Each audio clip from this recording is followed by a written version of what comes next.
I just started the Zoom meeting and it took my screen away. I gotta open my laptop. Nothing when we're working out here.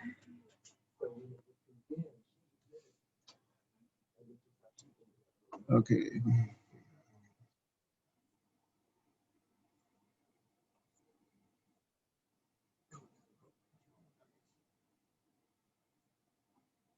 That's good. People are joining. All right. So,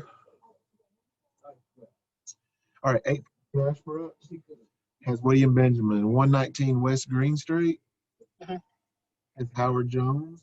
916 Silver has Omar.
All right. Can you pull up the Facebook? I'm gonna need some help, make sure verification. I got it on.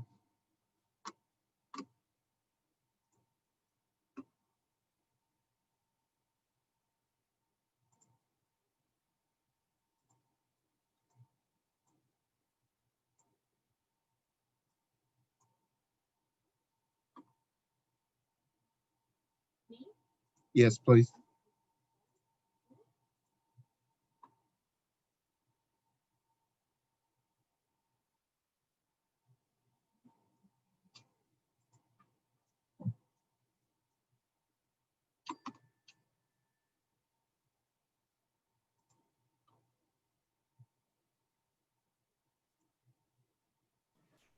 Hi, everybody.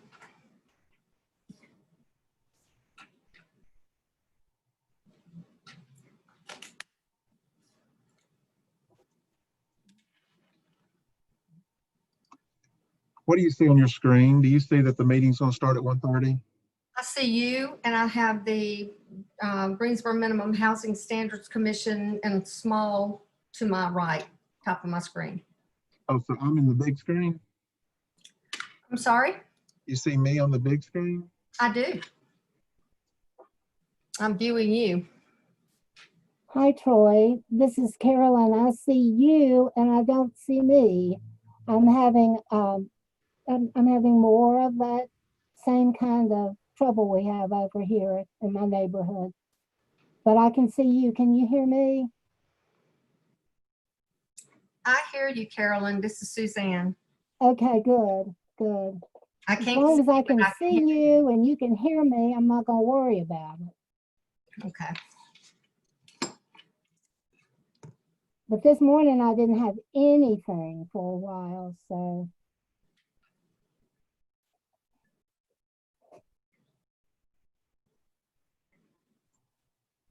Okay, those that can hear me, I'm just going to give you a heads up. I'm trying to get the live going on Facebook, and I will be clicking to start recording this meeting here in a second.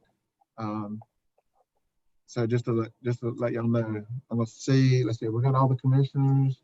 1, 2, 3, 4, 5. Tracy, I think Carolyn. I think Tracy's joining. I don't see Miss Cannon. Troy, according to my screen, it says the meeting's already recording. Okay, in the Zoom, maybe already. I may have that as default. And you just went mumble. All right, I'll check Now it. you're better. That's good. Okay. Good afternoon.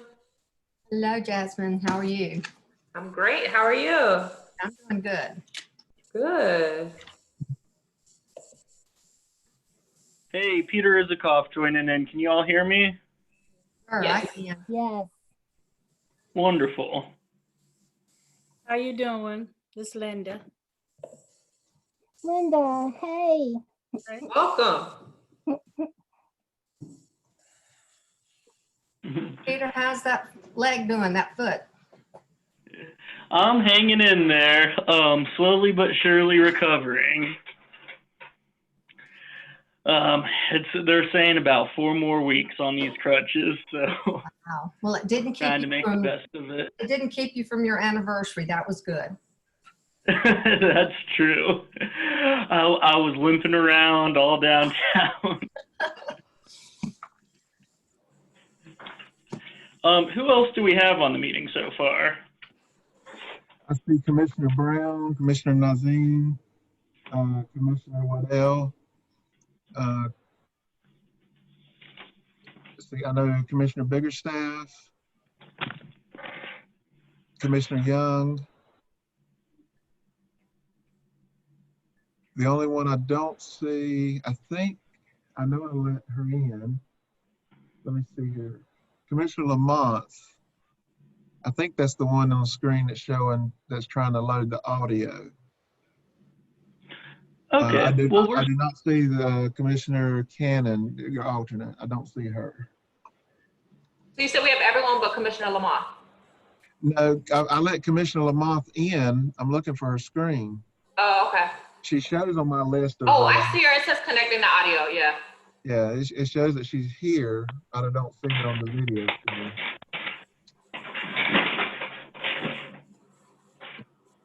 Do y'all see her?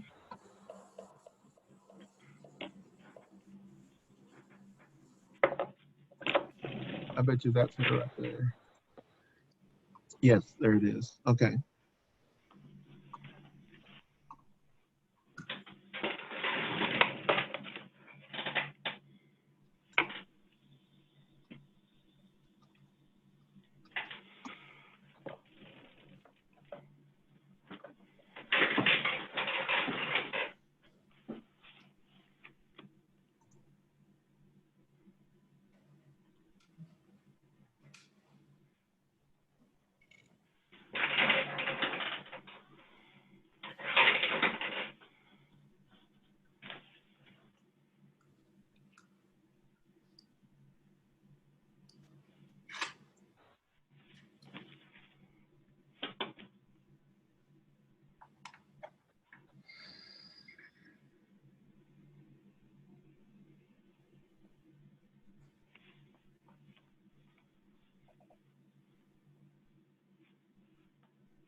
just wait another minute or two till 1:30 and then get started.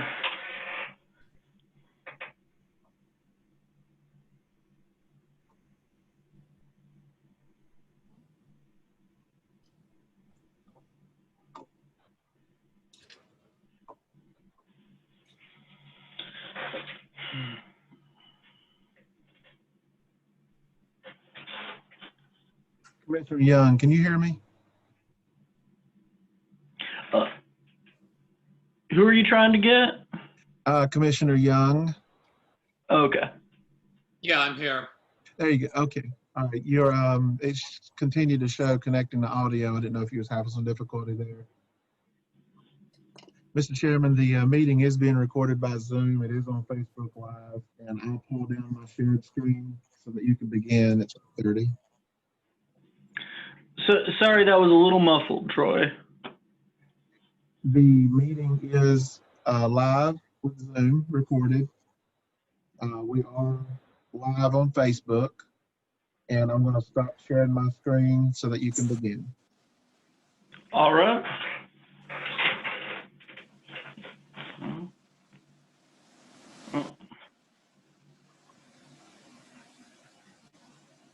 Oh, there we go.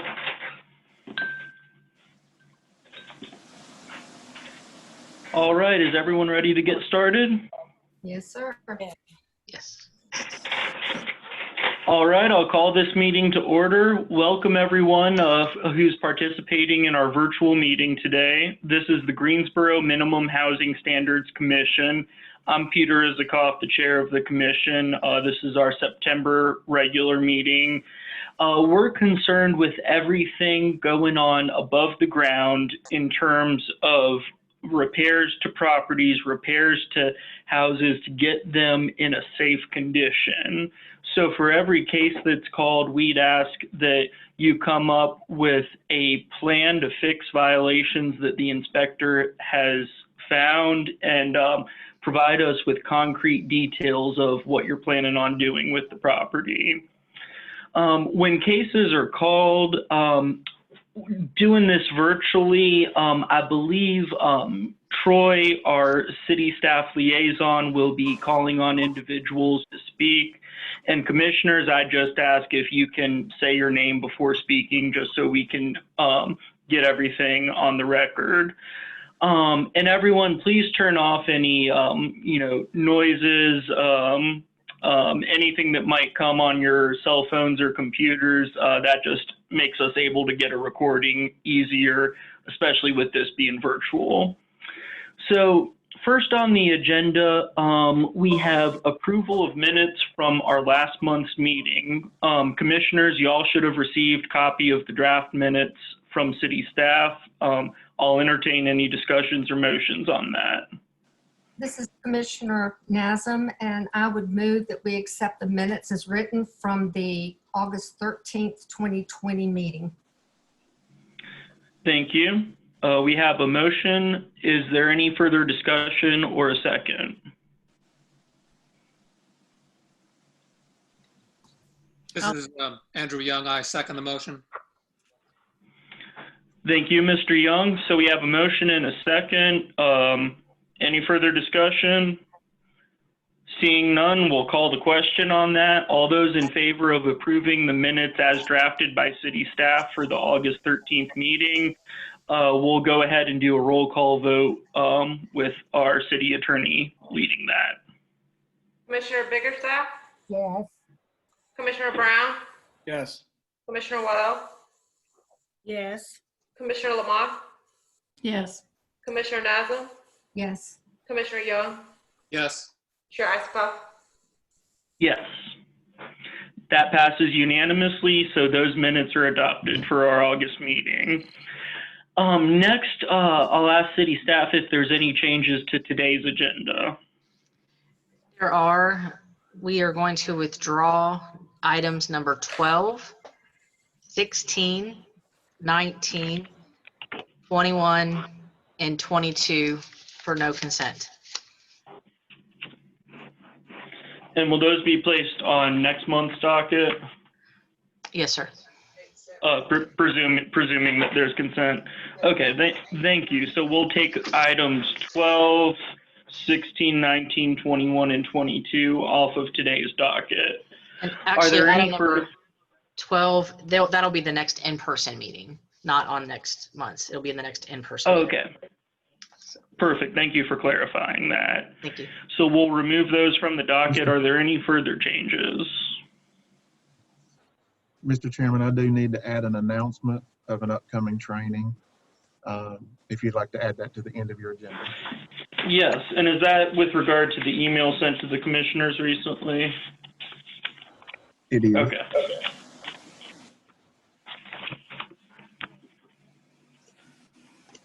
And I would also propose, I had sent out an email to the commissioners and staff earlier in the month regarding similar issues. I think lumping all those together to discuss possible steps forward, discussing and addressing some of the issues raised at last meeting. Let's put that all into discussion for the end of this meeting, unless anyone has any objections. One other item I wanted to Mr. raise. Brown wanted to speak. Was trying Oh, to my speak. apologies, Mr. Brown. Please go ahead. You're muted though.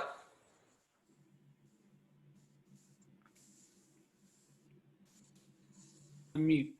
Okay, can you hear me? There you go. Yes. All right. Yes. All right, per the last part of the meeting, I'd like to make a motion that we redo the votings for chair and vice chair. The reason being is that unbeknownst to the commission and after looking at some of the rules and talking to, I guess, city staff, so to speak, the last, was it Jan Cannon is an alternate. We now have a sitting commissioner, which is, last name is Waddell, Ms. Linda Waddell. That being the case, seeing as how she's a sitting commissioner now, I'd like to make a motion that we could have, since we have all the sitting commissioners who were duly appointed and have accepted for terms of leadership, I'd like to see, I think it'd be fair for her to be able to vote in and not have an alternates vote, which I guess can kind of muddy the rules a little bit. So that's why I'm making a motion now that we kind of redo the voting. We can do it right now. That'd be fine. And I want to see if anyone has any objections to that. And I'm going to turn to our city attorney for this, because my concern is having someone vote on an election that occurred before they were appointed. My understanding is Ms. Waddell was appointed very recently, and I do want to say I welcome her to the commission, but she was not on the commission at the time that election occurred. I'll defer on rules and processes to city staff and especially the city attorney on this. At the time of the election, we did have a quorum, and Commissioner Cannon, as an alternate, does carry the same weight of a commissioner when she fills the role of an absent commissioner. I don't know how the new appointee would affect a previous decision that was made. All right. Then seeing as how we can set our terms and we can also set our voting standards as we see fit. It's not written in stone that it's only have to be once a year. My motion still stands that we hold a new election due to the fact that we, on my point, that we do the fact we have all sitting commissioners and non-alternates. Mm-hmm. And once again, I don't see how you can have multiple elections for the same position for the same term. We have 2-year terms, not 1 year right now. I understand there might be discussion of changing that going forward to 1 year, and we can certainly have that discussion, but I don't believe that can be retroactively applied, and this is not a parliamentary system where a vote can be called at any time, is my understanding. But I defer once again to city staff and the city attorney on procedures. Yeah, I think that the city staff and procedures should be able to iron that out. Nothing's truly written in stone. I think our rules state that we can set term limits and the amount of on it, but I think she'll be able to figure that out. Is she available? Yeah, And I think we tried to address that when you last raised issues regarding changing terms. And my recollection is the city attorney said that is only going forward that things can be changed. You can't retroactively undo something that the commission properly decided previously. Well, still, my point still holds that even if it goes forward, then we'll just re-vote it right now because there's really no rules or regulation that dictates how long a term can be outside of what we said. There are rules or regulations in the handbook that we were given at annual trainings specifying that. She'll figure it out. So hopefully the city, our commission attorney will be able to mitigate all that in there. Let me pull out my. Well, and it might be best, we have the rules at the front of our binders that we were handed at training. I'd be happy to go over that right now and just iron this out so there's no doubt. Okay. And if city council or city attorney can help me, I'm looking at the revised April 2019 handbook that was provided to us in the front of our binders. Mr. Brown, I'm happy to research this issue a little further. If you want to table this to the, if you want to table it to the next commission meeting. I don't want to table it to the next commission meeting. Let's iron it out right now. Let's take the time and iron it out right now.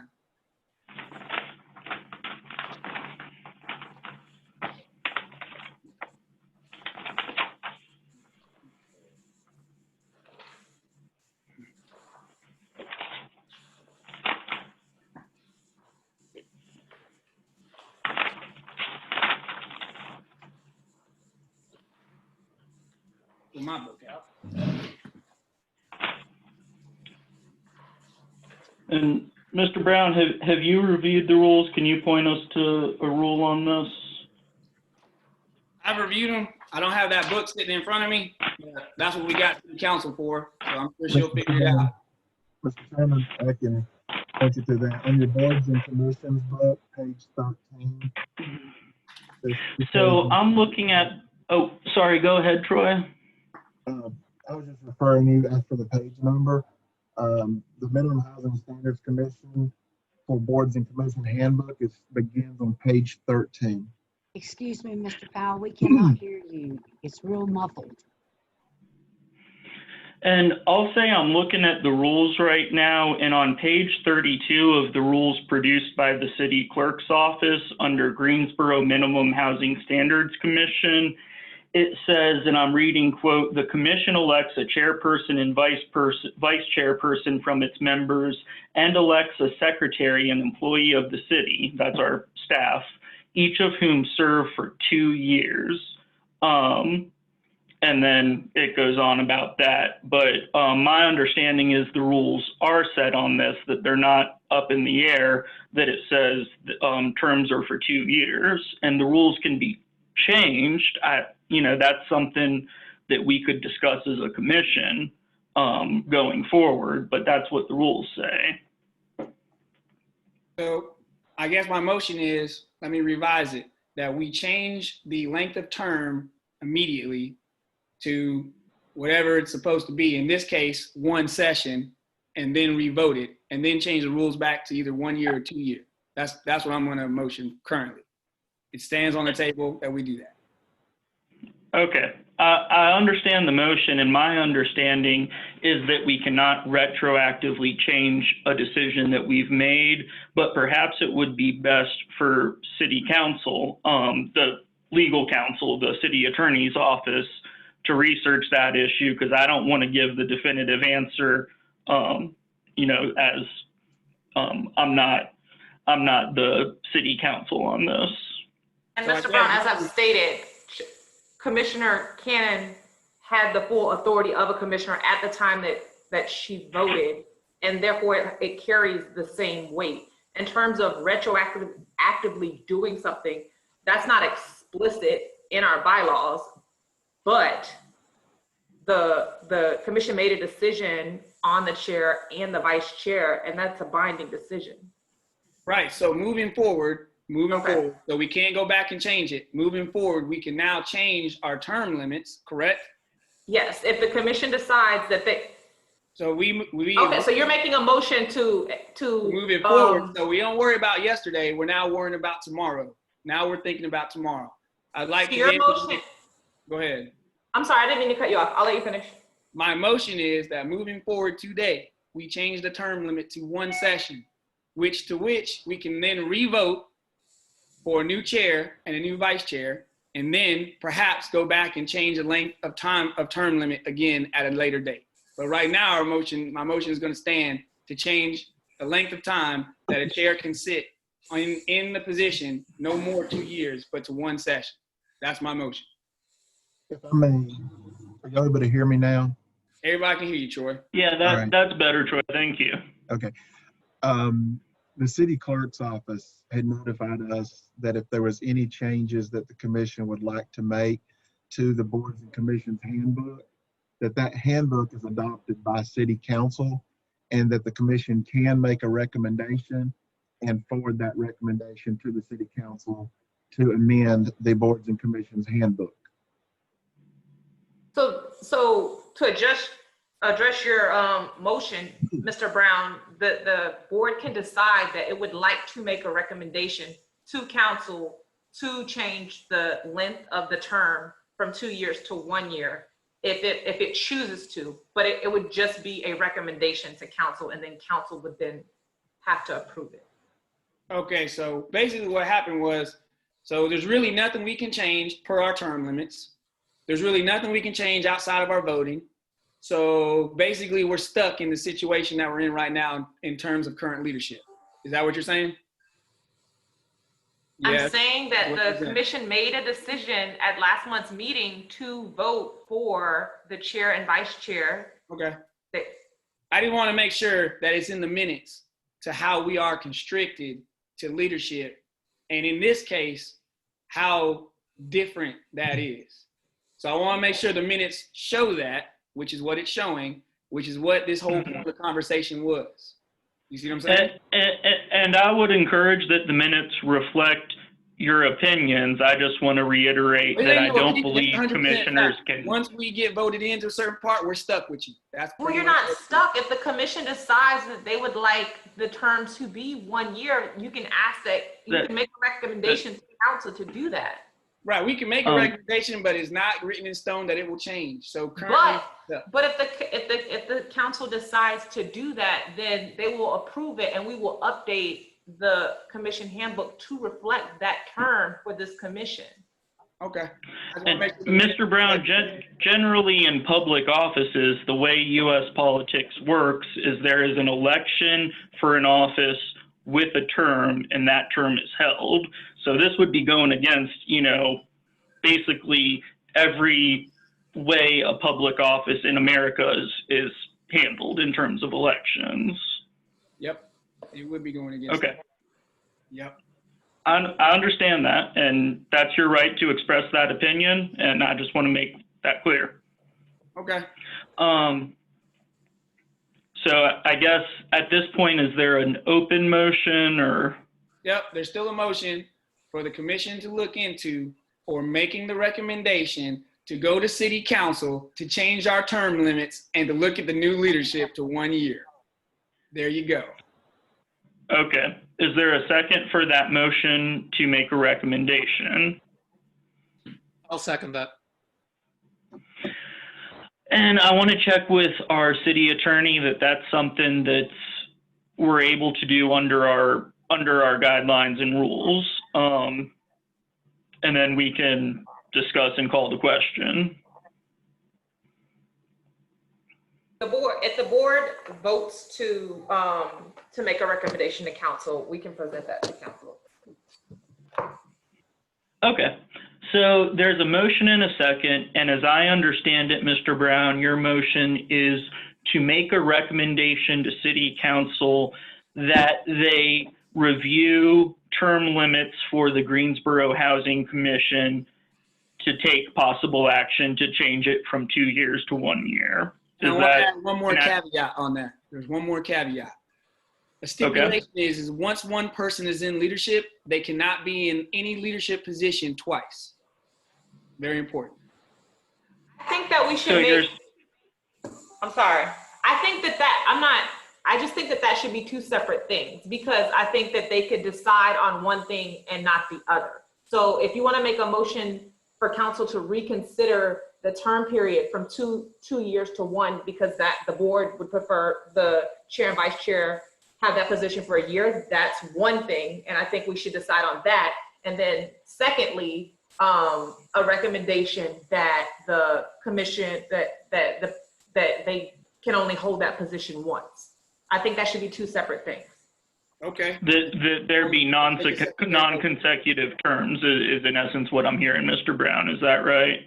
That's exactly what I'm saying. Okay. So are you putting that as a second motion?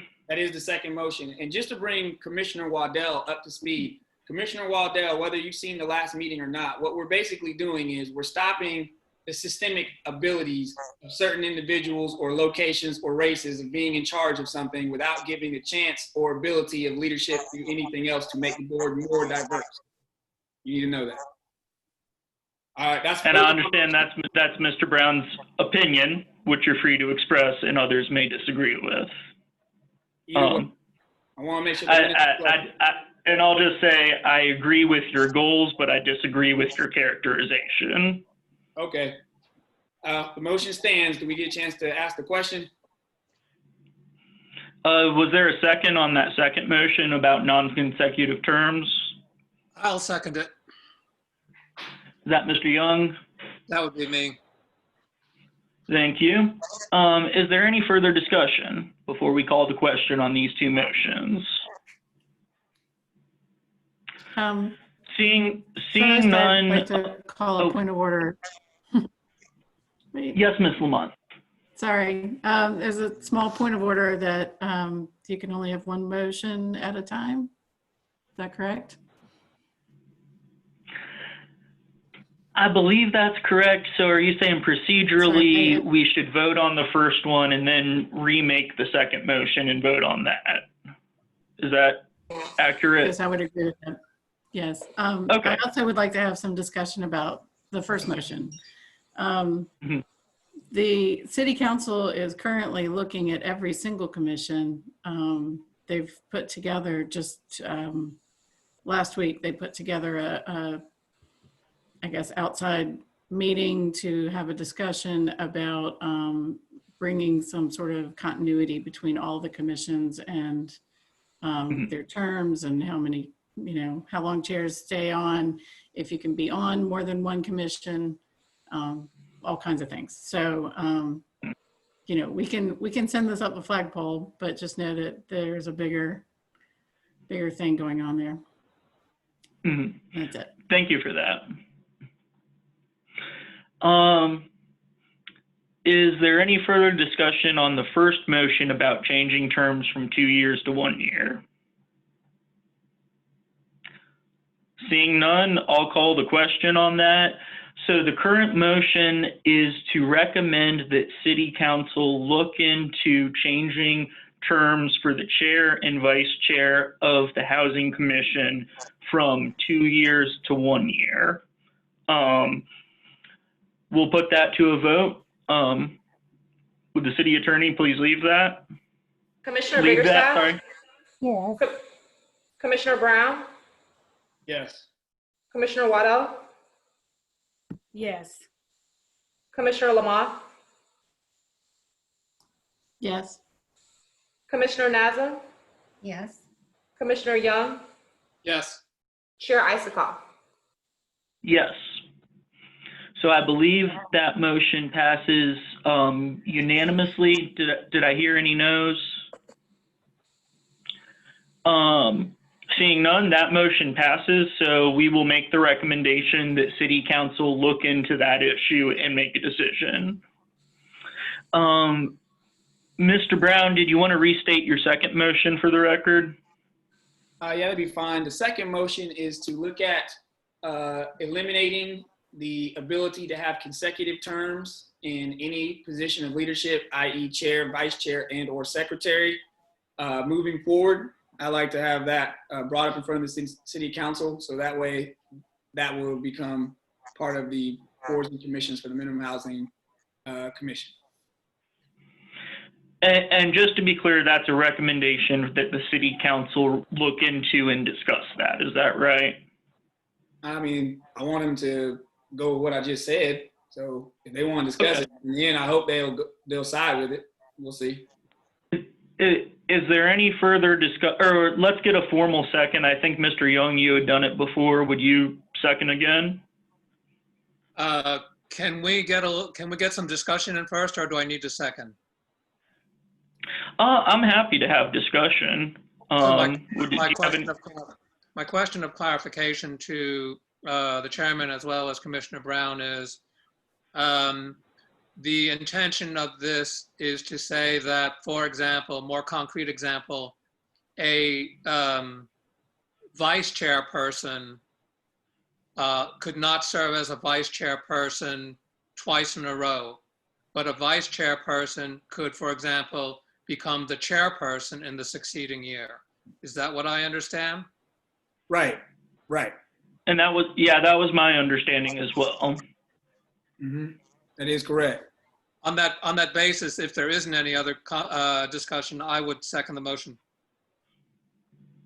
All right, thank you, Mr. Young. Is there any further discussion? Seeing none, we'll call the question.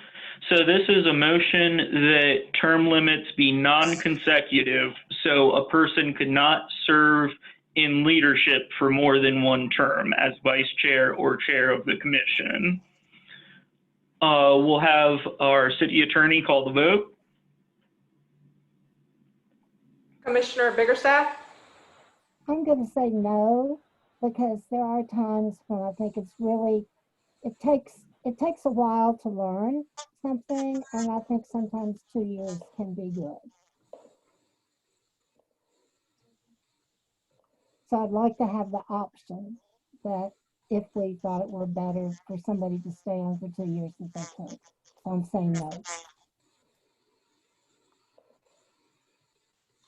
Commissioner Brown? Yes.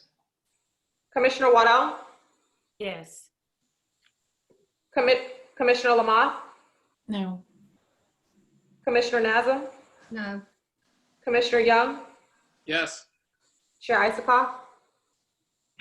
And I vote no for similar reasons to what Ms. Biggerstaff raised regarding institutional knowledge. Thanks. That's the term I was looking for that was going out of my mind.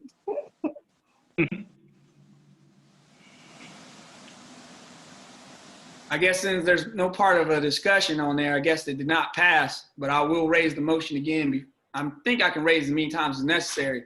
It is critically important that people in positions of leadership change from time to time. I think we're understanding that now with our current political climate. But as we're outvoted right now, but maybe throughout the course of this meeting, we will see it. I understand that, and I just want to emphasize, I hear what you're saying, but I do think, given the learning curve of running meetings, it's good to have the option to elect people for second terms. But I hear what you're saying, and we can raise a motion later if need be. Right. I mean, currently you're in a second term for which would be 4 years technically if the city council doesn't. So it's a really good way to steer it. In a leadership position, things can be steered a certain way. And so I just think that's something that we need to be very careful. And honestly, if you're not careful, things like that can go head on and can put things in a non-positive light. It's probably a good way to say it. I appreciate the commissioners that are thinking on that level or that macroscopic view instead of the microscopic view, but so be it. Thank you. I appreciate your comments, and if we want to cast votes at a later time on a renewal of the motion, that's your prerogative. No problem. All right, and I did after that have one good piece of information that I just wanted to share with the commission and the public as just something that would be of interest. One of our previous cases that we've spent a lot of attention on, the Avalon Trace case that many commissioners who were on the commission at that time remember. Commissioner Biggerstaff brought to my attention recently that there has been a documented substantial decrease in health issues coming from Avalon Trace since new management has taken over and renovated the properties. The documentation shows that medical bills from housing-related health issues at Avalon Trace went from $9,606 before the case to $1,680 after the case, which is a substantial decrease. And I just wanted to thank staff and the commissioners for all of your hard work on this. I saw that as a really positive impact of the Housing Commission. Next, we will have swearing or affirming in of city staff.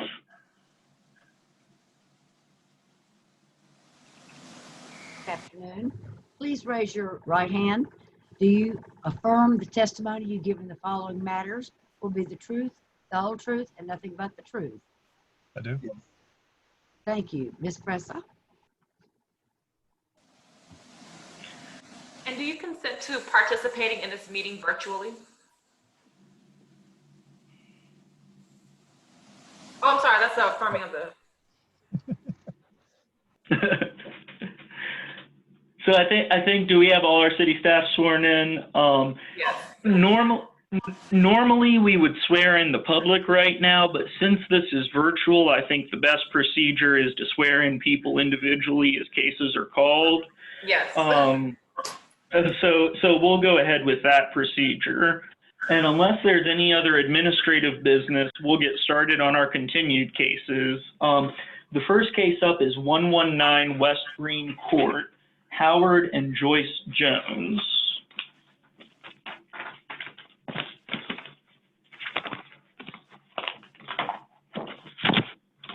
Mr. Jones here. Mr. and Mrs. Jones. Do we have anyone present? Howard Jones is here. Mr. Jones, welcome. We'll get you sworn in. Hi, Mr. Jones. Please raise your right hand. Do you affirm the testimony you give in the following matter will be the truth, the whole truth, and nothing but the truth? I do. Thank you. Ms. Pressa? I'm sorry, I was muted. Hold on. I have one thing to state before Ms. Pressa goes in. Now, before anyone speaks, I would like for city staff to, or I guess Ms. Pressa, before you have somebody consent to hearing it, do people totally understand? And I guess if Mr. Jones is on, does he 100% totally understand that he has no obligation to consent to an online meeting unless they truly want to? I think that's something that we need to also talk about. There has been some cases where people have consented, and it's because they don't know that they don't have to consent. If they do not consent, what happens if they do not consent, and what happens if they do? They need to understand that there is no punishment for not consenting if they choose not to be on a virtual meeting. Because some people are not comfortable with that, and that's something that I think is critical that we need to know. So is there any way that the city attorney could explain that? Pretty much before someone gets on there and consents on there, that people can kind of know their rights, so to speak.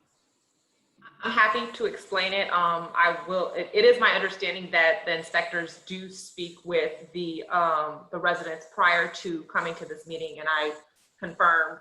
But no resident is required to participate in the Minimum Housing Commission meeting virtually. If they choose not to consent to the meeting, then their case will be delayed until the next in-person meeting that we don't have a date scheduled for that yet, but we're looking at some options now that the executive order expands the number of people that can gather. Unfortunately, this meeting is so large that we can't have an entire in-person Minimum Housing Commission meeting. But at the beginning of each meeting, prior to your case beginning, I do ask if you consent to participate in this meeting. You can say no, and we will pull your case from the agenda and schedule it for the next in-person date.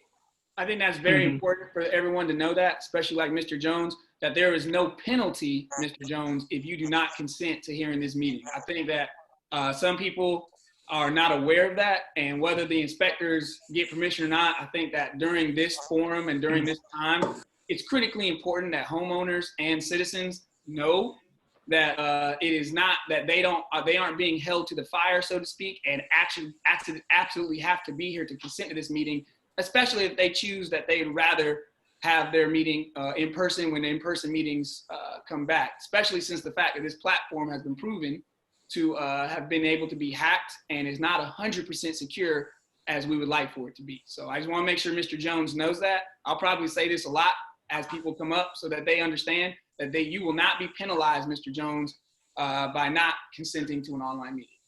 Mr. Powell, can you comment as to the specific information that inspectors are providing to residents prior to appearing on this meeting, because they do have the information to join the meeting and to participate in the meeting. So I just want to, if you can confirm what, inspectors are telling residents. The inspectors and the administrative staff are reaching out to everyone on the agenda and making them aware that we will have to ask if they would like an in-person meeting or if they would like to communicate with the commission virtually. A lot of times the question is whether they have the technology to do so and how we can assist them. But the ones that you have that are here today, they will have been asked by either the administrative staff or the inspectors, and they were given, if they would like a virtual hearing with the commission, then we can accommodate it. Mm-hmm. If I could just say at the point, I'm not exactly hearing that persons who are called by the city are actually told they have the right to not consent. I mean, explicit statements put to them that they have the right not to be here if they so choose, whether they have the technology or not. Is that correct? Folks are not getting that explicit information and choice. Is that correct? Are you asking me if the staff tells the person that they don't? Yes, I'm hearing two things. One is from Attorney Pressa and one is from you, that I'm hearing from the attorney that yes, they have the right to not be here, whether it's for technology reasons or any other reason that they want to give or not give. And then I'm hearing something that's slightly different from you, but I'm not hearing that a resident is actually being told you have the right to not be here with no penalties, as Commissioner Brown was saying. Are they actually getting that information? The information they're getting is that they are entitled to an in-person meeting. And if they would like an in-person meeting, that's what we're noting for them. If they would like to attend the commission virtually, then we would schedule that for a virtual meeting. But nothing is being said that they don't suffer any penalty, that it's not a reflection on them at all. They can just choose not to consent. It's all in the wording, Andrew. You're hearing exactly what I want. Well, not what I want, but what is actual. And you're exactly right. People need to know. Perhaps to resolve this issue, I'll just say, and if anyone disagrees with me, feel free to say, everyone here today at this meeting from the public who's listening, you have the right, the due process right, to request an in-person hearing if you so choose, and that would be set for the first possible in-person hearing after COVID limitations and restrictions are lifted. We're offering this video service as a way to keep moving forward efficiently during the COVID crisis. But if you choose to have an in-person meeting, there will be no penalties or prejudice to your case. You will be put on the next available in-person docket, and that is 100% your right as a homeowner or member of the public to request that. I think that's critically important. Even if now you decide, Mr. Jones, that you do not want to have this meeting, you can still say, I do not consent, and there will be no penalty. And I think that's something that's important, that people need to know moving forward, coming forward onto this online platform. I understand that I had the ability to decline, but I was happy to agree to an online meeting. Thank you, Mr. Jones. And commissioners, we can certainly explain this explicitly to all cases that are coming forward. We can certainly make sure that that they do know what we're hearing here, that they do not have to consent to a virtual meeting, and they can have it in person. We can do a better job at that if that's your wish. I think that's critical, Troy. I think it's very important for the public to be well aware of their rights of consent in pretty much many issues, but especially in this issue. And so, maybe a better job of that will probably help out a little bit. And, it's a little different when it's coming from y'all as to what is being heard today. I'm pretty sure Mr. Jones is hearing it probably a little different than how it's being presented.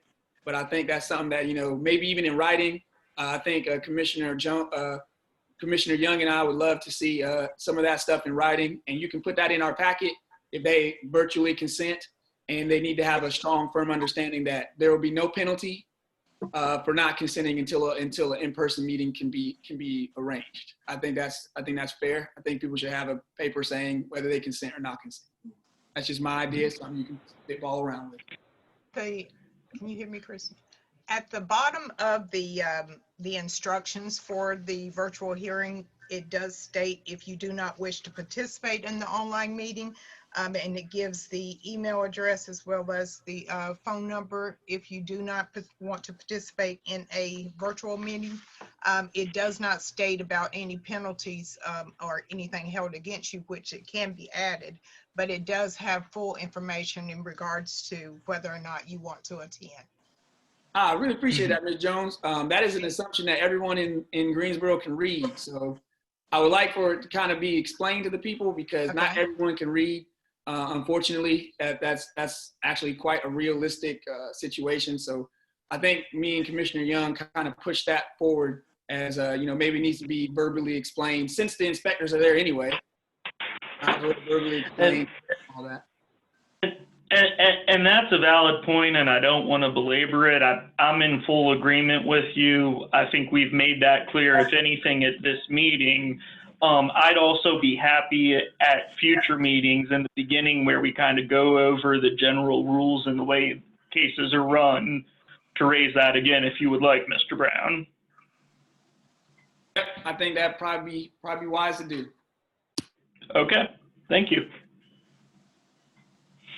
All right, so we're moving on to discussion of the continued cases with Mr. Jones for 119 West Green Court.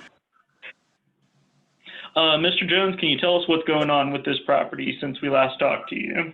I need to read in the case. Mr. Chairman, staff's not read the case into the record yet. Well, we'll go ahead and do that first. Thank you for catching that. Did he get sworn in? I don't remember him getting sworn in. Yes. Oh, no, he did. I'm sorry, my bad. So for 119 West Green Court, the date of initial inspection was May 30th, 2018. The date of the hearing was 6/26/2018. The order to demolish was issued June 26, 2018 and expired July 26th of 2018. The property did not have to be secured. There are children in the area. There is not a school nearby. There is not a history of police complaints. We are requesting an order to demolish, as the property value is 51% of the tax value. Thank you. I think you said that wrong.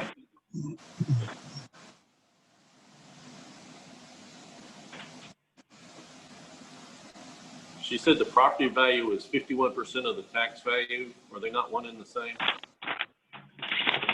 What you meant probably was the cost of repairs. Oh, I'm sorry, the cost of repair. Mm-hmm. The cost of repair, I said it wrong. You are correct. The cost of repair is 51% of the tax value. I apologize. And Mr. Jones, that's just the standard local policy is if it's over 51% the value, it's an order to demolish. If it's less, then it's an order to repair. It's not saying we're going to demolish the property. It's just the shorthand of saying how significant the repairs need to be. And I see from my notes you were here last July, and you had said it was getting done quickly, but you had also said you were working at Wake Forest doing COVID-related work, which had caused some delays. What's been going on since then? My son and I are working on this on weekends. We have painted and put up molding and hung doors. It's really a matter right now of spit and polish, filling cracks, caulking. I have my electrician, he has told me he's coming in 2 weeks to finish up the electrical, which is putting in the outlets and the cover plates, because the major painting is done. And this property is not inhabited, is that right? No, this property has not been inhabited in years. Okay. Before I even was involved with the Minimum Housing Commission, it was not occupied. And it's secured in terms of locks, windows, things like that?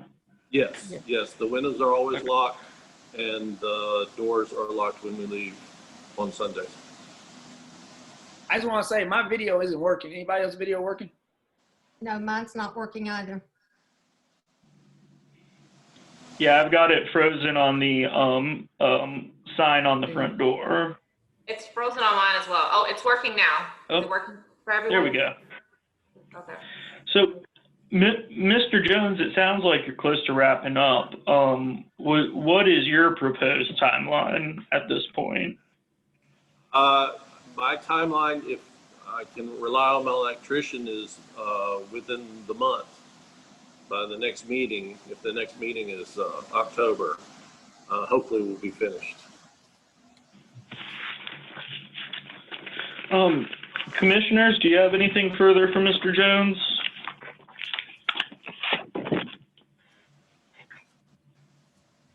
I have a question. Hearing nothing. I got a question for the inspectors.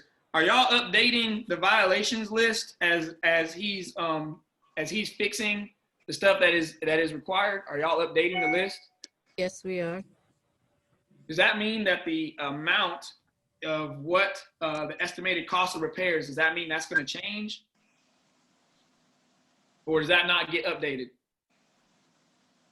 The cost of Yeah, the cost of repairs is 51%, and I think he's just about finished. He's done some of the other stuff, painting and some of the other things that are on there. So would that bring down the estimated cost of repairs that would move this case from demolition to repair, since it would probably be less than 51% if he's already done the other stuff, or do y'all not really not do that until it's cleared out? We just leave it in the demolition category.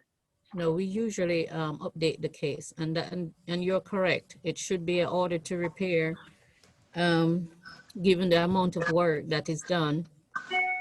Okay, because right now I'm seeing paperwork that's not indicative of this individual's hard work and effort during the pandemic, as he's been able to fix it. So I just want to make sure that as we are repairing these properties, they move from the demolition list and move to the repair list as it moves forward. I didn't see that.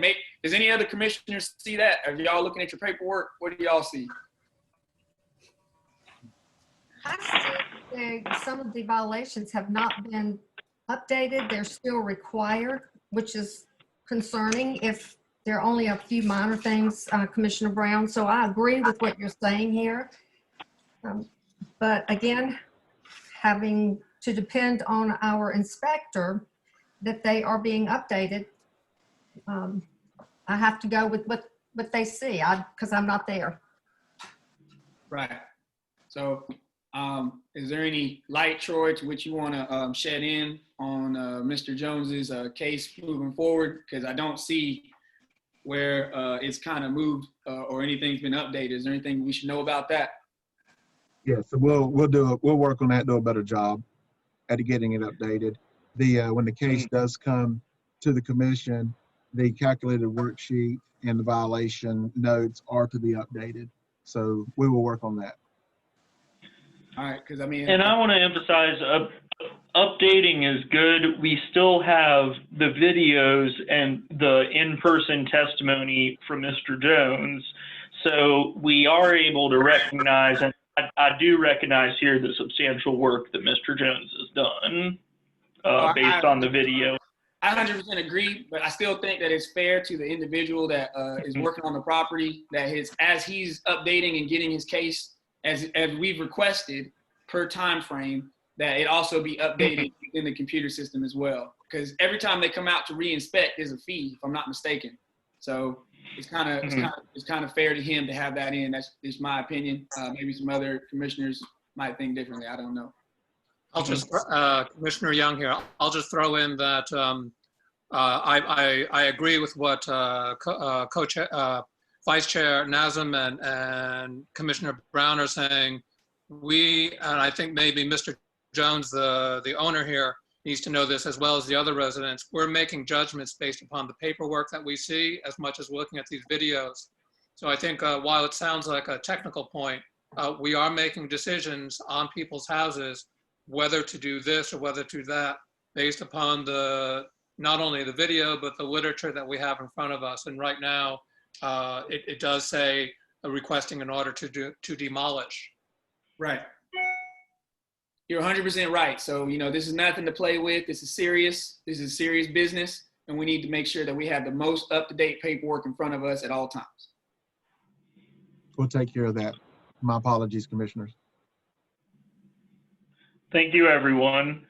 So at this point, it does sound like Mr. Jones is saying that he just needs a little bit more time. I'd be in favor of giving him another month.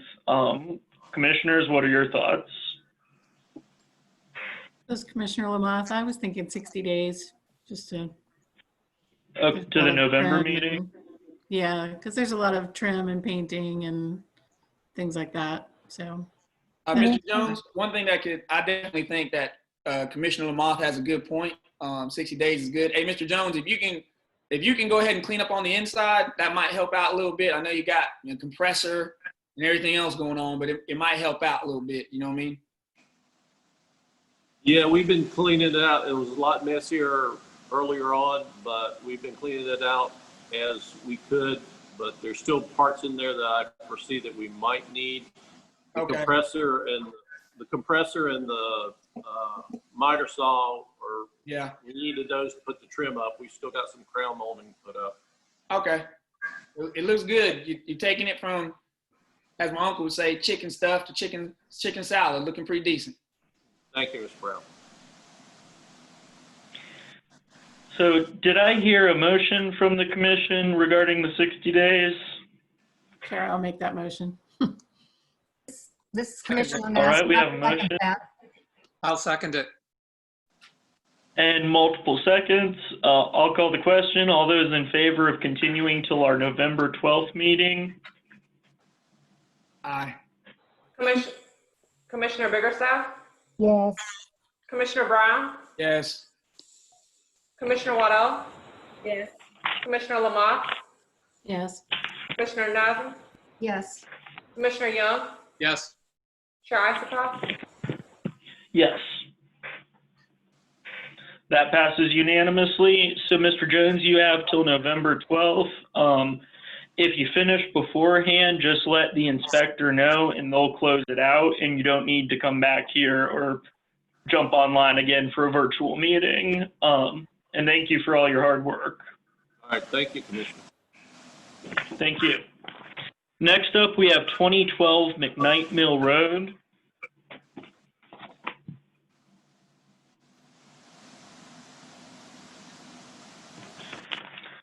Do we have anyone here for that property?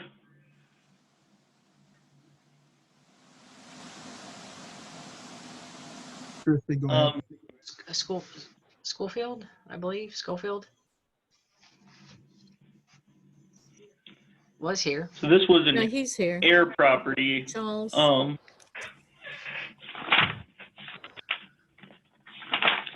Let's see who was at our last.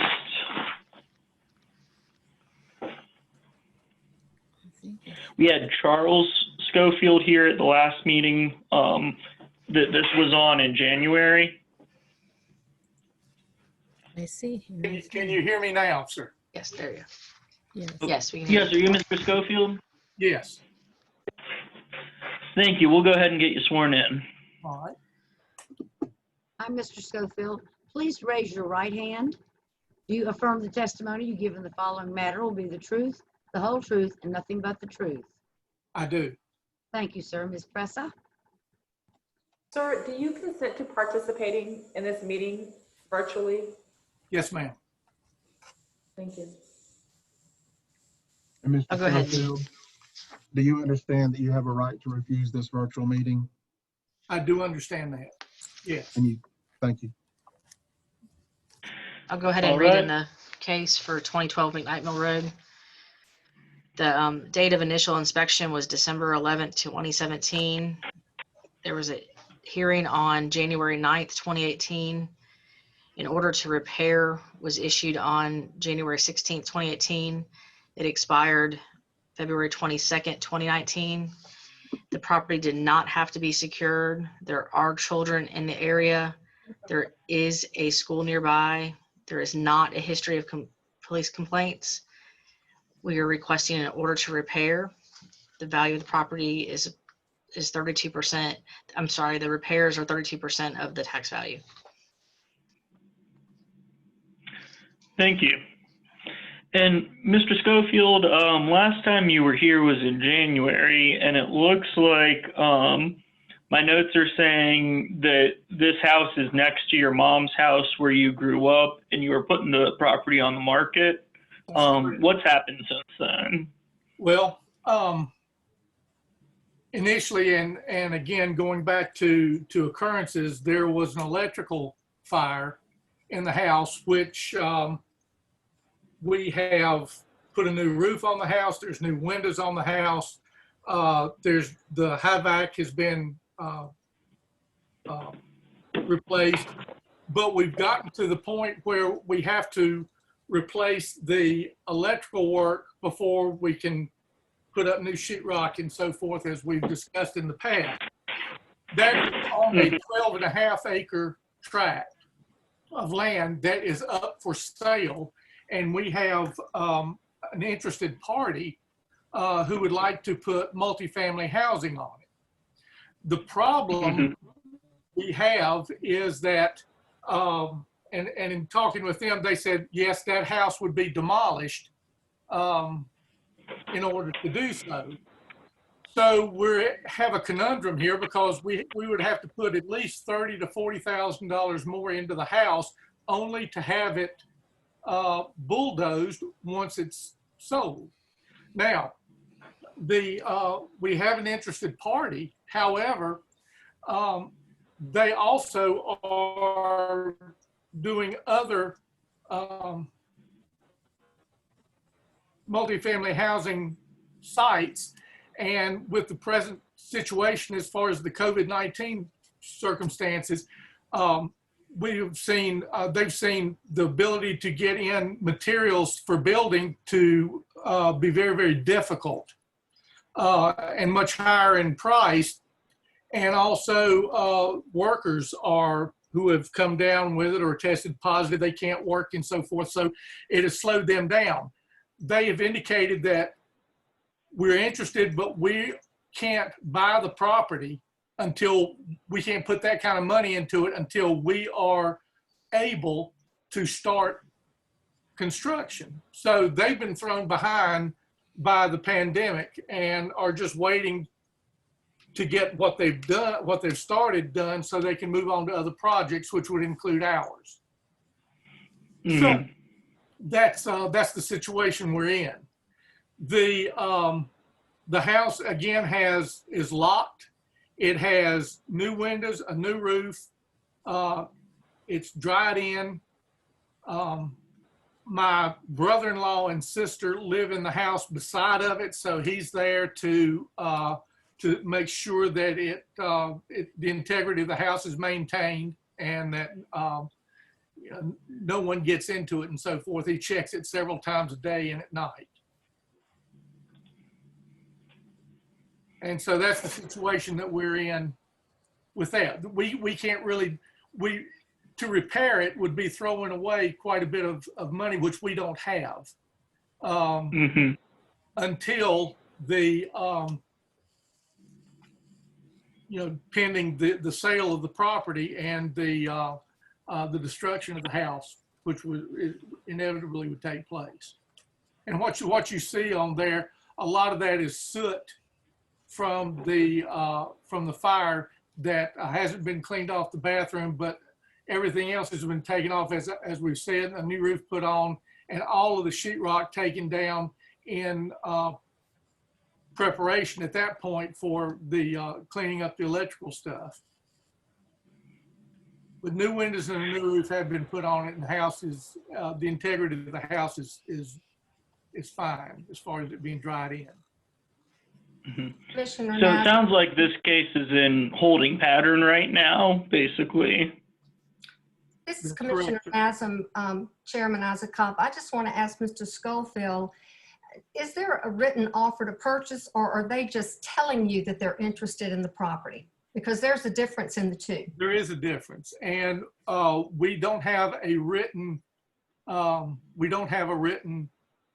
offer, because they said by the time they get to the purchasing part of this,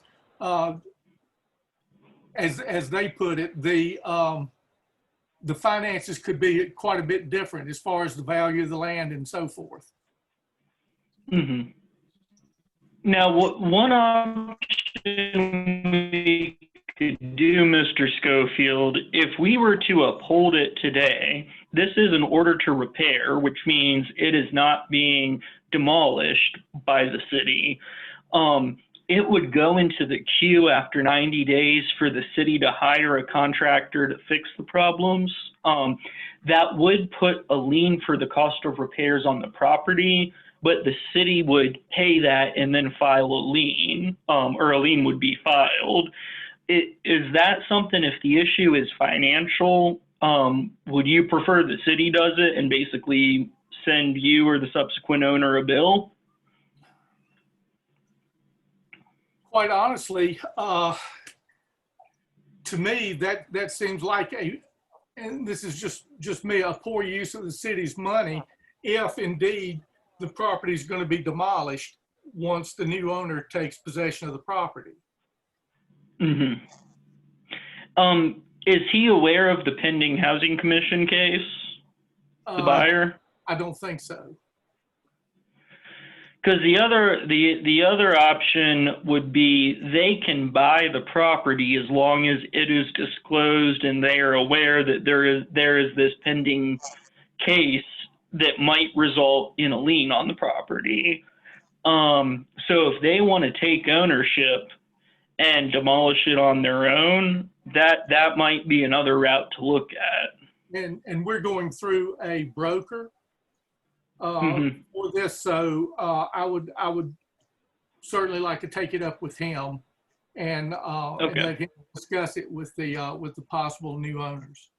Schofield, I'm a real estate broker, so I will have to speak up and just say that this is a material fact. So if the possible buyer rather, is not aware of this, your broker and the buyer's broker needs to be well aware of this. And I would say that is of urgent nature. I'd reach out to them today and tell them that. Okay. I understand. And quite honestly, again, because I'm going through a broker, I'm sure that anything that needs to be disclosed has been, I assume things that like that have been disclosed to any potential buyers by the broker. Is your broker aware of it? Your listing agent? Yes. Okay. Just want to be sure. So I would verify it with your broker. I will talk to him as soon as we're through. Please do. Thank you. Mr. Schofield, I would just add, based upon what Vice Chair Nazem is saying, is that from the standpoint of our commission and what we're charged to do is we're hearing that you've got these negotiations going on, but if, for example, they fell through, if for example, the buyer didn't come through and so on, whether it's in next week or next month, our commission's going to be still looking at the state of the house. So, and I'm throwing this back to the commissioners because I have no idea like what we should do as a commission at this point. I can weigh in on that. So basically what we're talking about right now is we are discussing a what if. There is no concrete anything. Let's just look at the facts. There's nothing that states that they're going to do it. There's nothing that states that they know. It still has to be repaired to be demolished or whatever. That's out of the confines of our jurisdiction, so to speak. So I would make a motion that we need to go ahead and uphold the inspector and put that onto the repair list. He'll have 90 days to do some work, but we all know that even though it's on there for 90 days, that doesn't necessarily mean it's going to be fixed. It's going to be running forward on it. Not to mention, one of the issues and one of the things that are going forward with the city is affordable housing. That's in McKnight Mill Road. I do believe that's District 2. And so that being the case, I would like to make a motion that we uphold the inspector, and whatever the buyer and the seller come to grips with, that's going to be on them. But I think that we need to go ahead and put some people to work and start getting this built together, and they'll work out the financials. And Mr. Schofield, I'm only saying that to say that you could be in a situation to which I see a lot in the field right now, because we do plumbing and heating and air, where people are trying to buy property and then something happens and they walk away from the table. Happens all the time. And at the end of the day, you just be behind the 8 ball. And right now you're at a civil penalty of $1,950. That's what your civil penalty is currently on the property. And so if we can just move forward and start working on it, you know, you might be able to even bolster even more of a deal, or you might find someone else who's interested in it. And once it goes to the repair list, it could be bought out by another investor. So I'd like to make the motion that we hold up and uphold this inspector. Mr. Brown, I want to propose possibly a slight revision. I think I share your overall sentiment on this. My proposed change would be continuing it 1 month with the intent of upholding next month if there were no plan in place. My reasoning is if there's someone interested in buying it, having an order for repair might discourage them or might negatively impact any financing they have. So if we're trying to get this fixed as soon as possible, maybe just get the potential buyer a chance to say, here's our intention, hold off on this because we're demolishing it on our own or something like that. I definitely see where you're coming from. I'm going to have to say I don't agree. I think that this will be one of those cases that we'll just see again. We've had this before. People said they were going to buy something or sell something, and then, you know, we push it out 30 to 60 days, and then we see it again, and it's in the same state. And judging by the fact that we have such a case log that's backed up, we need to move forward. I mean, we did hear this thing on the, 19th or the 1st in January. So this ain't the first time we've seen it, but, you know, I respect your opinion. I just respectfully disagree. Fair enough.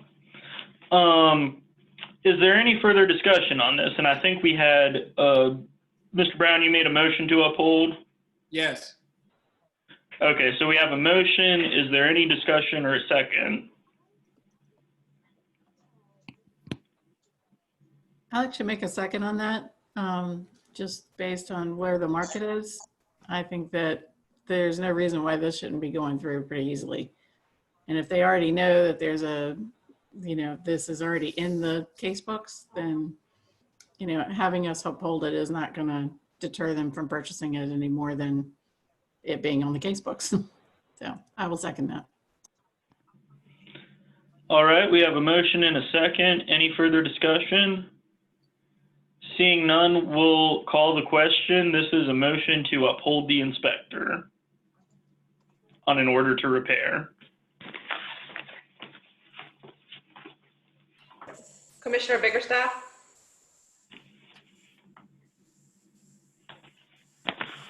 Yes.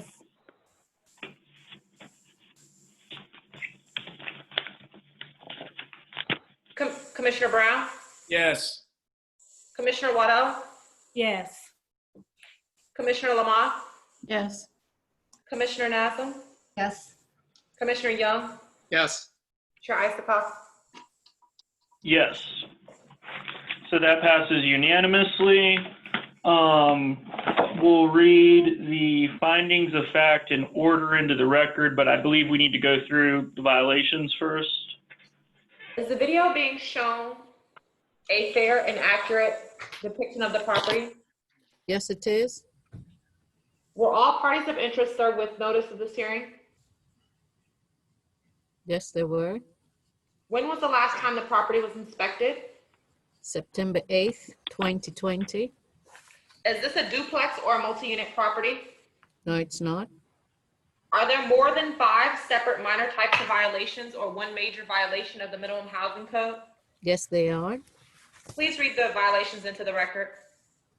Cracked or missing electrical outlet cover, cracked or missing switch plate cover, power not on at the time of inspection, unsafe electrical wiring, missing smoke detector, inoperable smoke detector, carbon monoxide detector required, heat, gas, electric not on at the time of inspection, water not on at time of inspection, unclean and unsanitary floors, ceilings, and walls, all cracked or loose plaster, decayed wood, or other defective surface condition shall be repaired or replaced.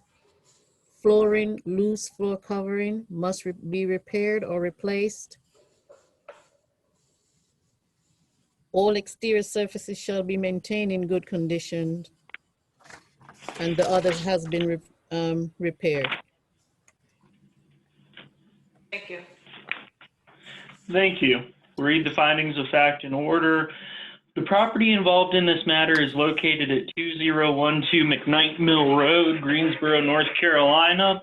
The property owner and all parties in interest in said property have been properly served with all complaints, notices, or orders issued in this matter in compliance with the law. The property owner and all parties in interest were afforded their due process rights in compliance with the law. The property in question has more than 5 separate types of violations of any of the minimum housing code standards, and the cost to repair said violations is less than 50% of the value of the structure. The continuation of the dwelling in its current condition is detrimental to the health, safety, morals, and welfare of the people within the city of Greensboro and is unfit for human habitation. Based upon the foregoing findings of fact, it is hereby concluded that 1, this matter is properly before this commission, 2, the described structure is dangerous and unfit for human habitation, and 3, the order of the inspector is proper in all respects. Therefore, it is ordered, resolved, and decreed by a vote of this commission that the inspector's order to repair is upheld. This is the 10th day of September 2020. So, Mr. Schofield, what this means is an order to repair was upheld. At the end of 90 days from this order, if the repairs aren't done, the city will hire a contractor to come in and fix everything, and that would result in a lien on the property for the cost of repairs. I'd echo what Vice Chair Nazem said about notifying the potential buyer. If they want to come in and fix it or demolish it in that time frame, they are free to do so, and the commission, the inspectors would clear that case out. So I'd just say let them know as soon as possible. I'll lose. That's fine, I'll do that. Thank you, Mr. Schofield. Our next case is 107 Sykes Avenue. Mr. Chairman, I need to get clarification. It was my understanding that Mrs. Biggerstaff had voted no on that one. Is that correct or not? Ms. Biggerstaff? Sorry, which one was it? What was the question? If you voted in the affirmative or the negative on the motion to uphold the inspector. Oh, I voted yes. Okay, thank you so much. Thank you. Sure. I'm sorry. I'm having a lot of difficulty with my connection, so it's not you. Okay, thank you so much. Thank you. So next up is 107 Sykes Avenue.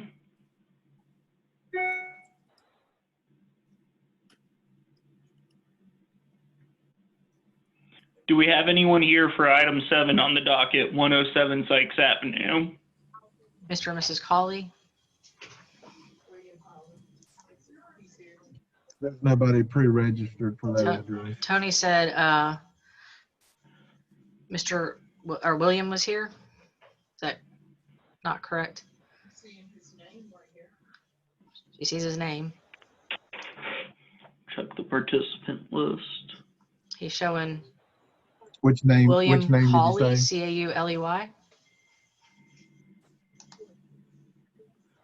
I just sent him a request to unmute.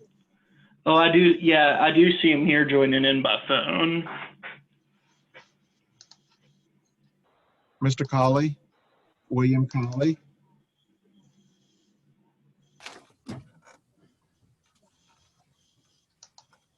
He's not responding at this time, Mr. Chairman. I'd suggest keeping it open and just move to your next item. Okay, we'll hold this case open and come back to it. We can revisit at the end of the continued cases to see if he is able to figure out if it's technical issues. Next up is 904 Borders Terrace. I'm here, Gene Brown with Community Housing Solutions. Thank you, sir. We'll get you sworn in. Anyone hear me?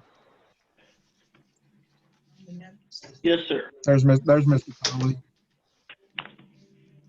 Mr. Brown, would you raise your hand?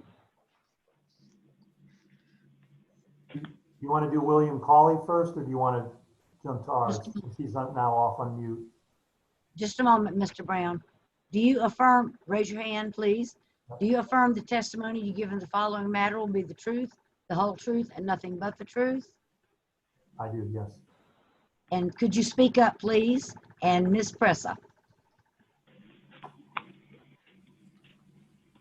Sir, do you consent to participating in this meeting virtually? Yes, I do. And do you understand that you have the right to have an in-person meeting, an alternative if you want? I do. Okay. And I'm fine with an online meeting. Thank you. Thank you. So tell us what's going on with this property. I need to read in the case real quick. Oh, thank you. So for 904 Borders Terrace, the date of initial inspection was May 17th, 2019. The property did not have to be secured. There are children in the area. There is a school nearby. There is not a history of police complaints. We are requesting an order to demolish. The cost to repair is 456% of the property, the tax value.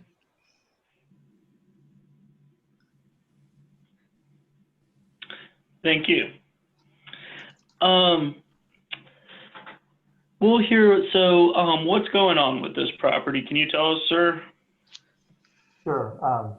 At the last meeting that I attended in early July, I had shared with you all that we were buying this house, this property from the previous owners, the Jones. And then we were going to be demolishing it and building a new home for sale back to a qualified homeowner. We are part of a program where we're trying to, this home was damaged by the tornado. And so we're acquiring properties and rebuilding homes in East Greensboro. We acquired the property on July 31st, so it is now listed in Community Housing Solutions' name. In the process of getting ready to pull a demolition permit, there was asbestos discovered in one of the living room floors. We had that removed last week. A permit was applied for with clearance early this week, and this home will be demolished either tomorrow or early next week so that we can then begin to prepare the site for building a new home.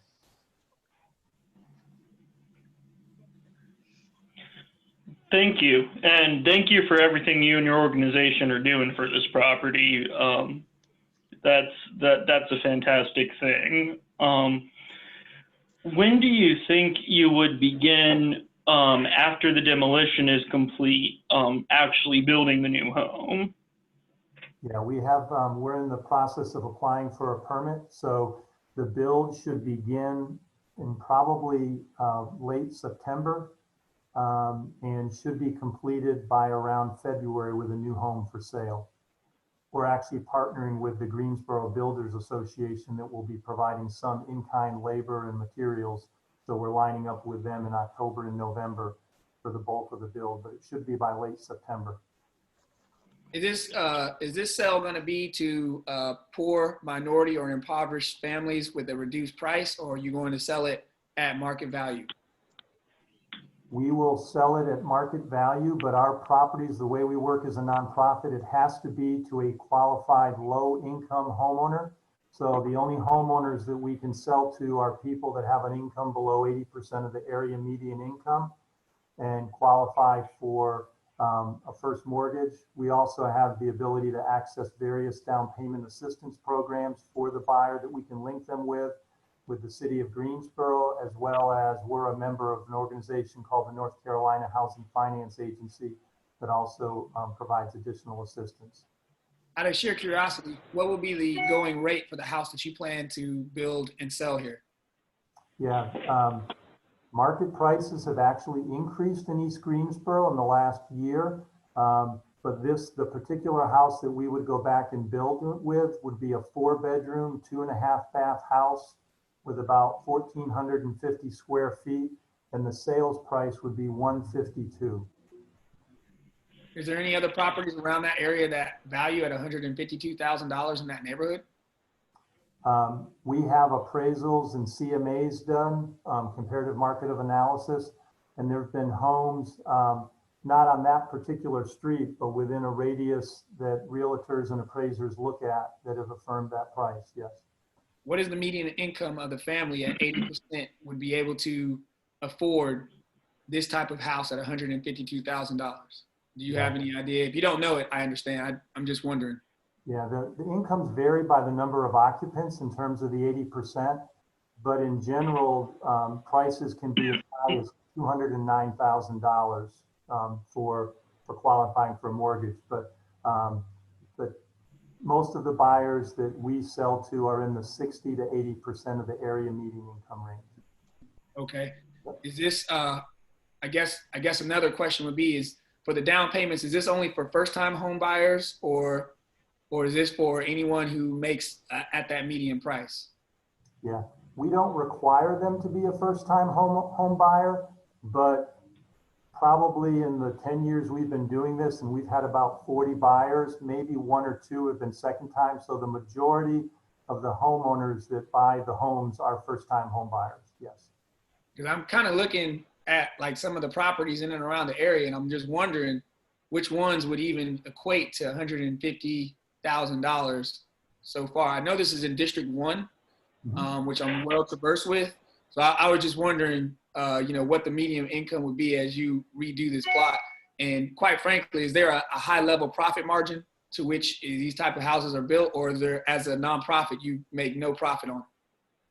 Yeah, as a nonprofit organization, we're putting our costs into the build. We actually put more funds, this may be discussion, but we put more funds into the sales price. But as a nonprofit and a CHODO, which is a community housing development organization, it allows us to receive approved funding for prices above the sale of the home. Because in these neighborhoods, the market prices are depressed relative to the cost to build.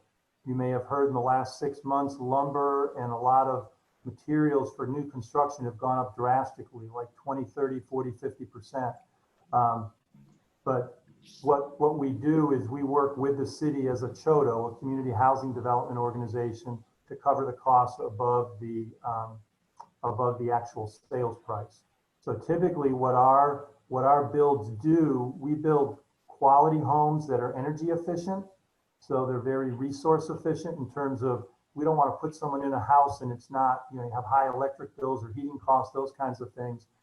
And what we find is our builds, when we build, we do these scattered site builds in East Greensboro. It actually raises the market prices for homeowners in that area, raising their equity in their homes, and puts a new homeowner in the neighborhood. And do y'all subcontract to local labor, or do you have your own teams that may be out of state? And what is the diversity of that? Yeah, so we're a licensed general contractor, and we focused just in Guilford County. We have a licensed general contractor on staff. We use local subcontractors that I think most of them are all in Guilford County. We solicit MWBE subcontractors as well as other contractors here in the area. And I think our percentage of MWE usage is around 25 to 30% of contractors.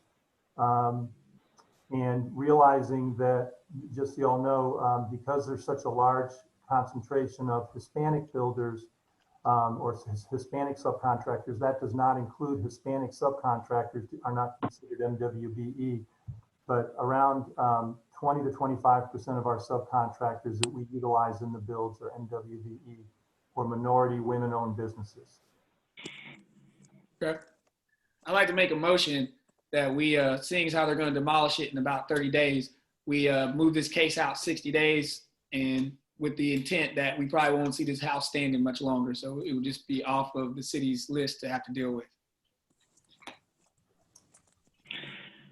Commissioners, that's a motion to continue this till the November 12th meeting. Is there any further discussion or a second? I'd like to discuss, I'm concerned too about the overall price, $152,000 for that area. I don't know many low-income families that would be able to afford that, even with the housing assistance that he was saying. I just think it's overpriced a little bit. Yeah, I'll just, if I can respond, Ms. Waddell, to your question. The prices, when we started doing this 10 years in East Greensboro neighborhoods, the sales prices were $80,000 to $110,000 on, say, a 3-bedroom, 2-bath house with 1,400 square feet. We're now getting appraisals back and selling homes for $130,000 and more, and the appraisals are coming in higher. And we've actually got 3 individuals that want a 4-bedroom house because they have large families. One individual's already qualified at 165. So I agree. If you had said this to me about East Greensboro, and I've been with the organization 13 years, probably 8 or 10 years ago, I wouldn't have thought that would be the case. But we have seen prices increase, and we've seen a huge increase in demand. There's not enough homes in the price range from 100 to 150 right now in the market. And where 10 years ago we were building a house and it might sit for 6 months before we sell, right now, like, we've got all of our existing builds under contract or sold, and we've got about 6 homes getting ready to build, and we've got a number of people that are interested in the build. So I certainly hear your question and your concern for this market, but the prices right now in these areas are starting to go up, and the ability to qualify for a low interest mortgage, we're seeing a number of buyers. We partner with Sophia Crisp, who's with the Housing Consultants Group. You may have seen her hashtag 100 homes, and they ended up selling 300 homes last year, or the year after the tornado in 2019. They do home buyer education, and we partner with Sophia to help do home buyer education for low income families, and then they're able to purchase homes that we build or other builders in the community. Have you taken in the fact that the graveyard is two or three houses up from there, and then that property that sits directly across on Border Terrace, that needs to be considered? I mean, and you got buyers interested in purchasing that property for $152,000. You know. If I can jump in here, Chair Isaac, I'm here to support Jean. Linda, I hear your concern, but let me just tell you, Jean is very experienced in how to build in East Greensboro. He's been repairing and building, and he's one of the very few builders who does it well, does it intentional to make sure that we do get new home buyers in our community, and to improve the quality of the housing that's in East Greensboro. Jean is all over East Greensboro. I've certainly have seen his work, And I would like to assure you that this is certainly a way to grow our community for homeownership. And I think you'll be very pleased with what you see. I would suggest you ride by 2205 East Florida. It was a house completely demolished by the tornado. The tornado went straight through it, took it off, I think, basically the foundation. He has rebuilt a brand new brick home, and it is now occupied. This is how we want to build this community. These are the partners that we need to work with us in East Greensboro, because we have not gotten a good quality of homes in times past. And I will say we just recently approved a development off Ward Road where all the housing prices are $168,000, and they don't have a slap of brick to them at all. So I wanted to kind of give you some assurances that Gene had actually called me about this and told me about this and several others that he's going to be doing. And if we can find more partners like him, maybe your minimum housing commission meeting will go down to 30 minutes. But thank you, Commissioner, but I wasn't questioning his ability to build. I was just the ability to sell this property for what he wanted for. Yeah. Sounds like he's already got it. So. Sorry. I was just going to say thank you, Councilwoman Hightower and commissioners. I'm familiar with community housing solutions. Y'all do great work. I have a very high opinion of y'all, and I appreciate that perspective from the other commissioners and the Councilwoman. One of our missions as a commission is to promote affordable housing. So did we have, I believe, Mr. Brown, did you have a motion? Yeah, all I need is a second. And your motion was to continue till November 12th. Yeah, it's to continue November 12th, but it's quite clear that Mr. Brown's got it in hand. I'm sure he'll have it demolished before November 12th. And you can go ahead on and get the building process going. And then just a way to take this off of the city staff's issue, so that way we're not wasting unnecessary resources. I'll second that. Do we have a second? I'll second that. We have a second from Mr. Young. All those in favor? I guess we'll do the roll call with our city attorney. Commissioner Biggerstaff? Yes. Commissioner Brown? Yes. Commissioner Waddell? Yes. Commissioner Lamont? Yes. Commissioner Nazem? Yes. Commissioner Young? Yes. Chair Isikoff? Yes. So that passes unanimously.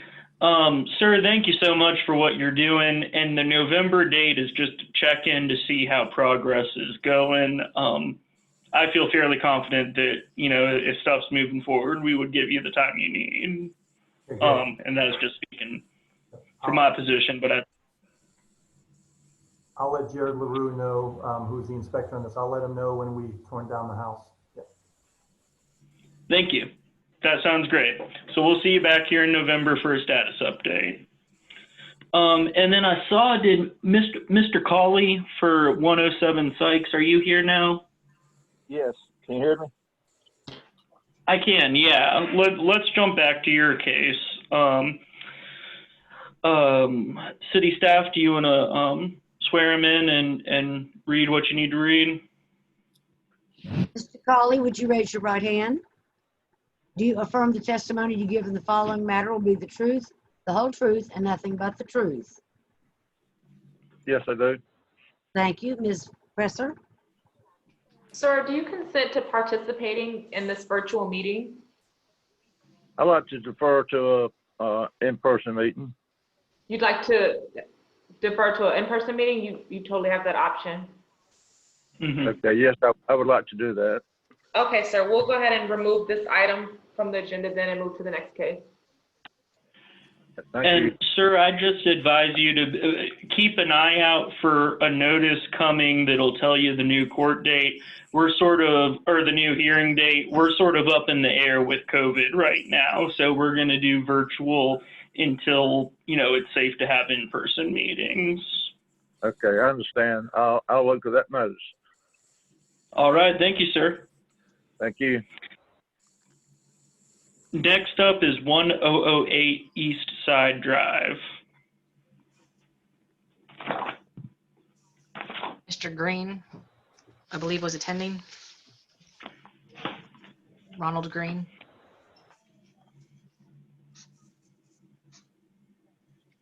He's on here. You're muted, Mr. Green. I just sent an ask to unmute. All right, very good. Excellent.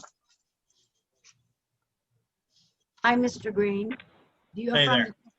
do you affirm the testimony you give in the following matter will be the truth, the whole truth, and nothing but the truth? Yes. Thank you, Ms. Pressa.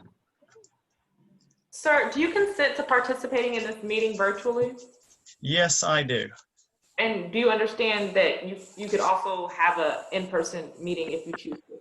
Yes. And you wish to proceed? Yes. Okay, thank you.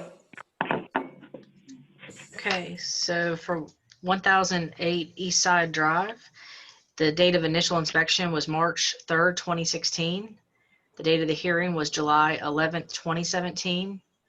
An order to repair was issued on July 12th, 2017 and expired on August 11th, 2017. The property did not have to be secured. There are children in the area. There is not a school nearby. There is not a history of police complaints. We are requesting an order to repair as the repair cost is 30% of the tax value.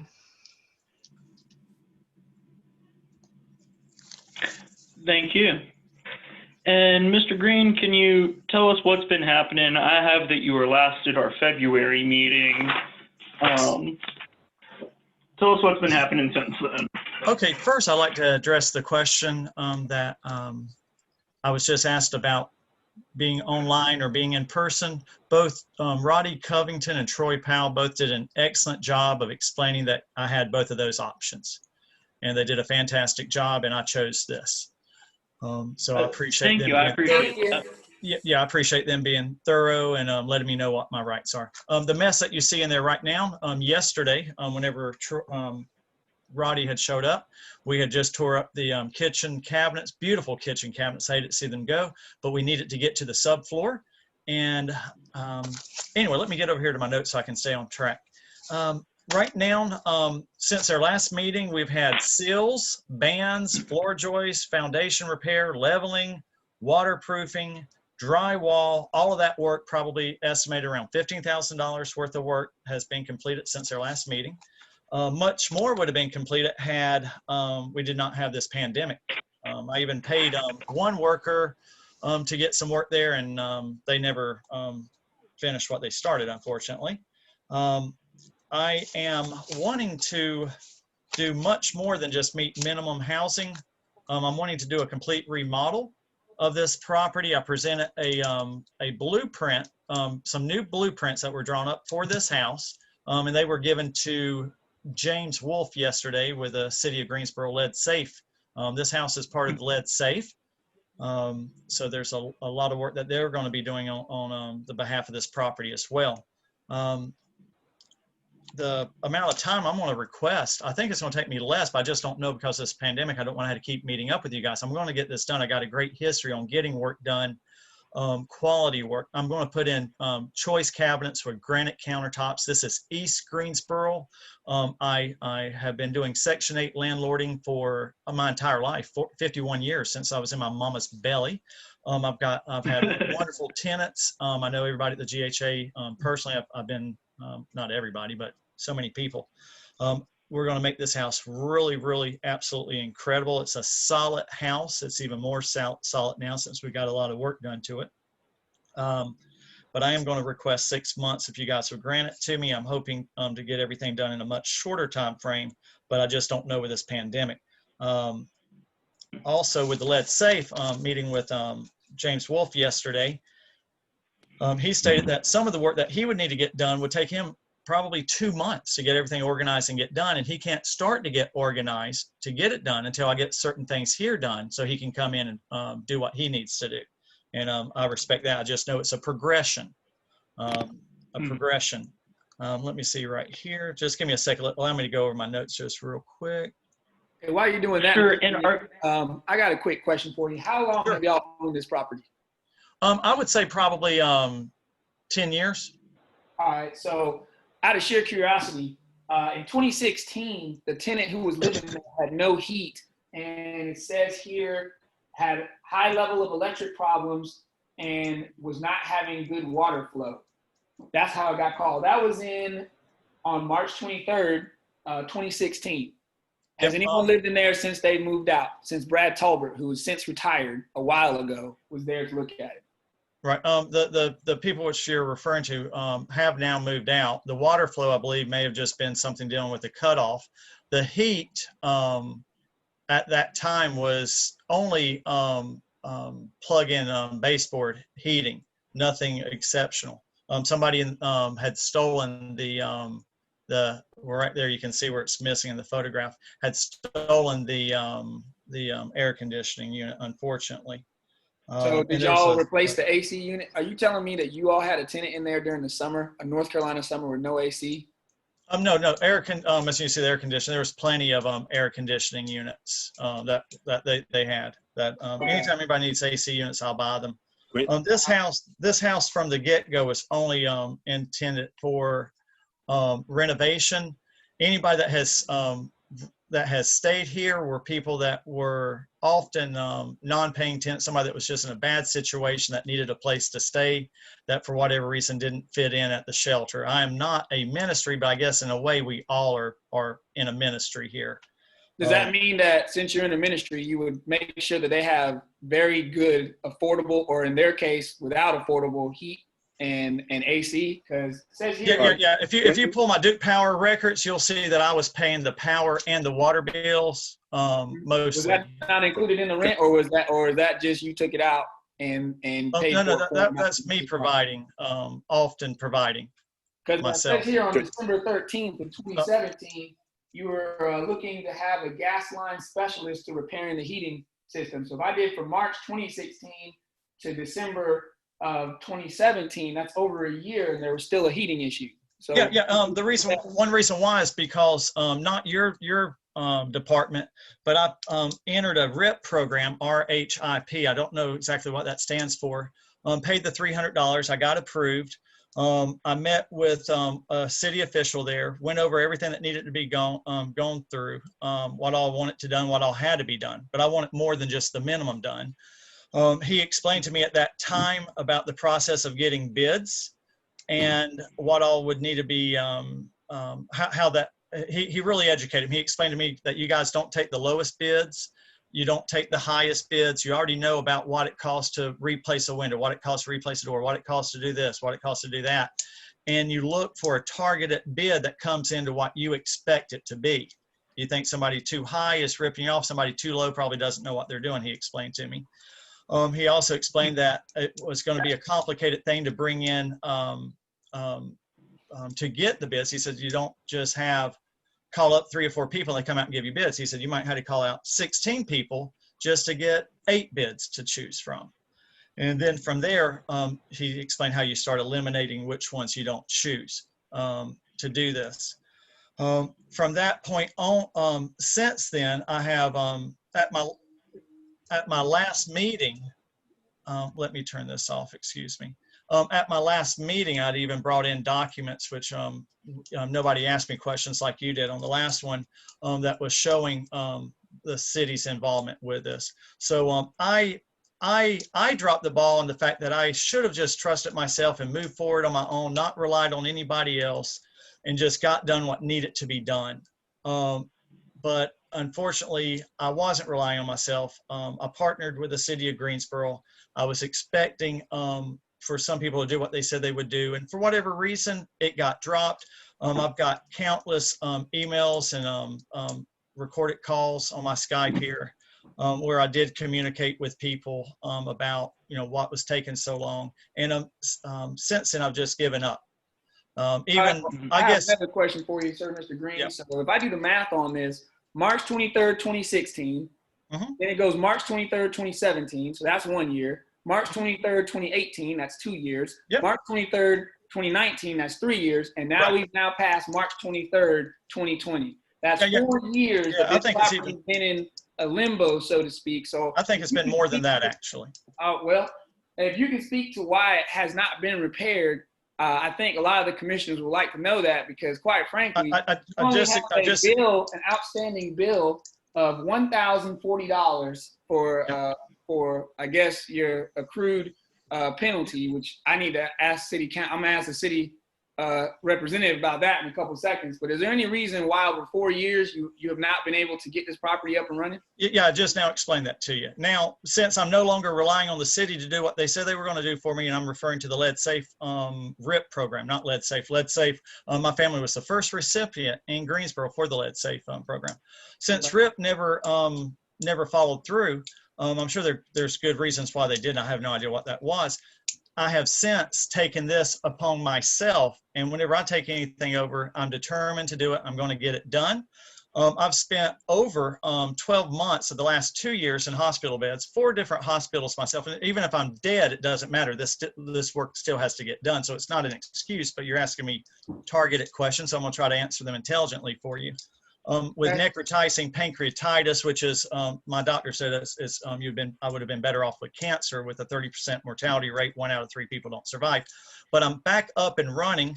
I'm pretty much to 100% with the exception of I'm a little bit weaker and I do have memory problems, but I'm doing Post-it notes and I've got a planner now and I'm doing really, really good. And I do a really good job with what I do. If you're in front of your computer right now, if you Google 810 South O. Henry Boulevard and then click on images, it shows you the wrong building structure, but it shows you the inside of how I do my homes. They're low income homes, but I do tile backsplashes in the background.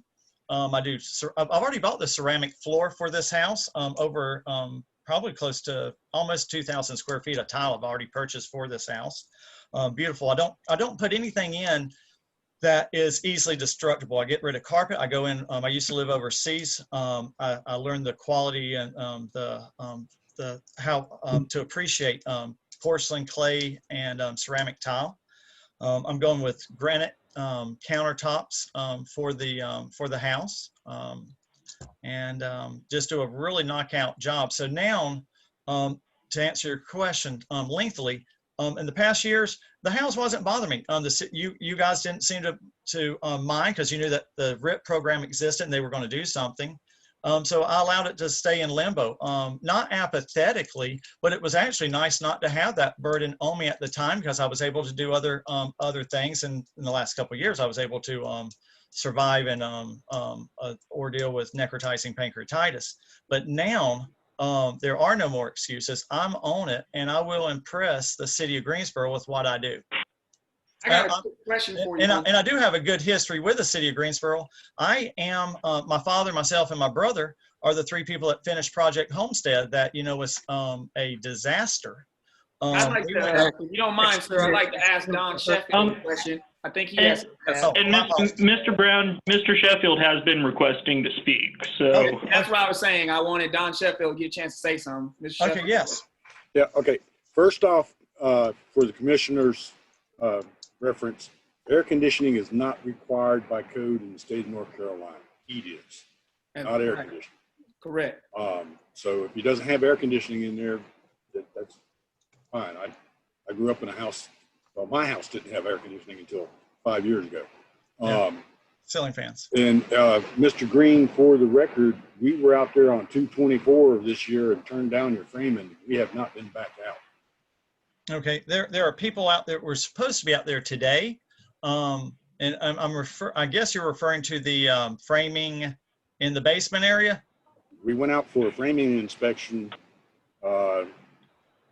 Sherry put down that you were there, and that there was only one platform started for the stairs, and she turned it down because you weren't ready. Oh, okay, yeah, that was a meeting that was just for a consultation at that time. But that framing, what she had consulted with, I'm assuming it's been completed now. Okay, well. And Mr. Green, is your intention to turn this into Section 8 rental housing? It doesn't have to be Section 8. I don't discriminate. Any family that's in a need, I'll see what I can do. I'd like to make a motion that we uphold the inspector. We've had 4 years to work on it. Moving forward, I think he might be all right to get some help. And I think this is hold on, it is a order to repair, if I'm not mistaken. So yeah, that would give out 90 days. And if it hasn't been repaired, then it'll go on to the list to be repaired. And that would give the opportunity to put some people to work, so to speak, and we'd be able to get the ball going, because like I said, it has been cited since 2016. It is now 2020 and we're still in the same state.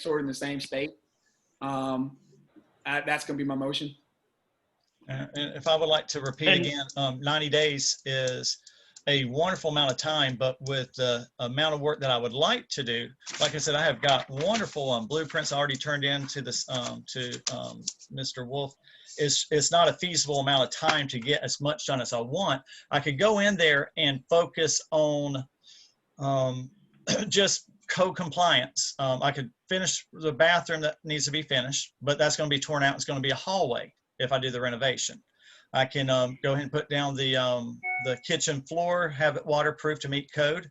That's going to end up being remodeled and tiled. So if I can have a little extra time, I'll be able to provide my first obligation obviously is to you guys, and your guys' obligation is to the community. Therefore, my obligation is to the community, and I would like to offer them the best that I can. I used to always quote a scripture, do all things as though unto the Lord. And I try not to do anything crappy. And I really look forward to the day that Mr. Chairman, if I could. Mr. Chairman. Mr. Young, yes. I think there's a motion on the floor. I think Mr. Green sounds like he's making some good promises here. I don't see any problems with Commissioner Brown's motion. I think it will inspire Mr. Green to get a move on with this project. On that basis, I would second Commissioner Brown's motion. Thank you. I do want to add, respectfully, I think we share the same goals of promoting safe and affordable housing, especially where this property is located. I'm just hesitant to do something to impede Mr. Green's ability to make high quality housing in that area. I understand the medical concerns and the past stuff that Mr. Green is saying. I'd be in favor of given more time to let him do the job well, as opposed to having him work under a deadline. But I hear what you're saying, and I think we all share the same goal of getting this house ready, safe, as soon as possible. But those are just my thoughts. I appreciate your thought. Just so you know, so that the records will reflect, I do not share the goal of helping him to do that. I share the goal of being able to get this off of, being able to get this property pushed through, because for the last 4 years, it has been on the city's ledger. And I don't ever want to mistake any person that's had to live in a situation without heat or water or any type of amenity that is afforded to them by the state of North Carolina's minimum housing code. That's how we got this case. This case came because someone called because they were freezing. That's how we got this case. And so I want to make sure I remember that. I understand all the glitz and glamour of all the stuff you're going to do, but at the end of the day, this is why we're here. And I would say that, he's got more than enough time to, if we uphold the inspector, to be able to do what he wants to do. And if he doesn't, then he'll have help. Other people will come on site and help him do it. If he's already bought the materials, I would imagine they would use the materials that he bought. So that's why I'm bringing that. And I just think that's ultimately going to impede progress and result in delays of making this safe housing available to the public. My ultimate thoughts are take whatever course of action gets this repaired and open to the public as soon as possible. Now, I do have a question for city staff before we take this vote. How is it that this has been on the ledger since 2016, and the civil penalties have only accrued to that amount. Can anyone speak to that? Or was this one of the, per your own notes, it looks like it was never brought up in front of the Minimum Housing Commission until earlier, and we didn't understand. I just want to get clarity on why it's taking so long to get to the commission. I can probably answer that better than anybody. I'm more familiar. I've been here with the city since June 1st, Commissioner Brown. So what I would say to it is more the accountability processes and steps we put in place has brought these older cases up to the commissioner's hearing at this time. Mr. Powell, you're breaking up. I would say the accountability has improved the process because prior to June 1st, I can't speak for that. All right. I just wanted to see, I mean, it has been, Brad Talbot retired a while ago, so it's something that we need to, stay abreast on so we don't get these type of cases that are so far away we forgot. So that's something I think we need to keep an eye on. But I think the motion is on the floor, Chair, if you want to call the motion, call the name. All right, and we had a second from Mr. Young. Is there any further discussion before we call the question? Seeing none, City Council will put this up to a vote. Commissioner Biggerstaff? No. Commissioner Brown? Yes. Commissioner Watto? Yes. Commissioner Lamont? Yes. Commissioner Nazo? You're muted. Thank you. Yes. Commissioner Young? Yes. Chair Icicle? No, for the reasons I stated earlier.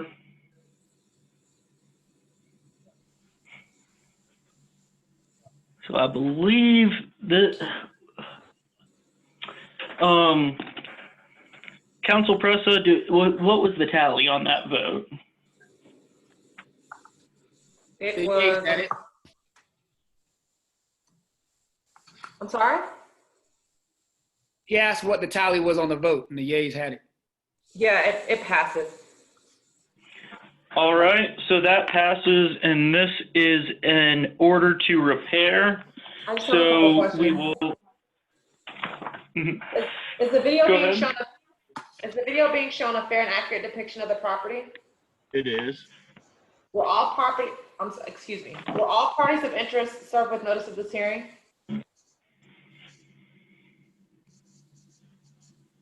They were. When was the last time the property was inspected? September the 9th, 2020. Is this a duplex or multi-unit property? No. Are there more than 5 separate minor types of violations or one major violation of the minimum housing code? Yes, ma'am. Please read the violations into the record. Electrical equipment needs to be properly installed and maintained. Unsafe electrical wiring.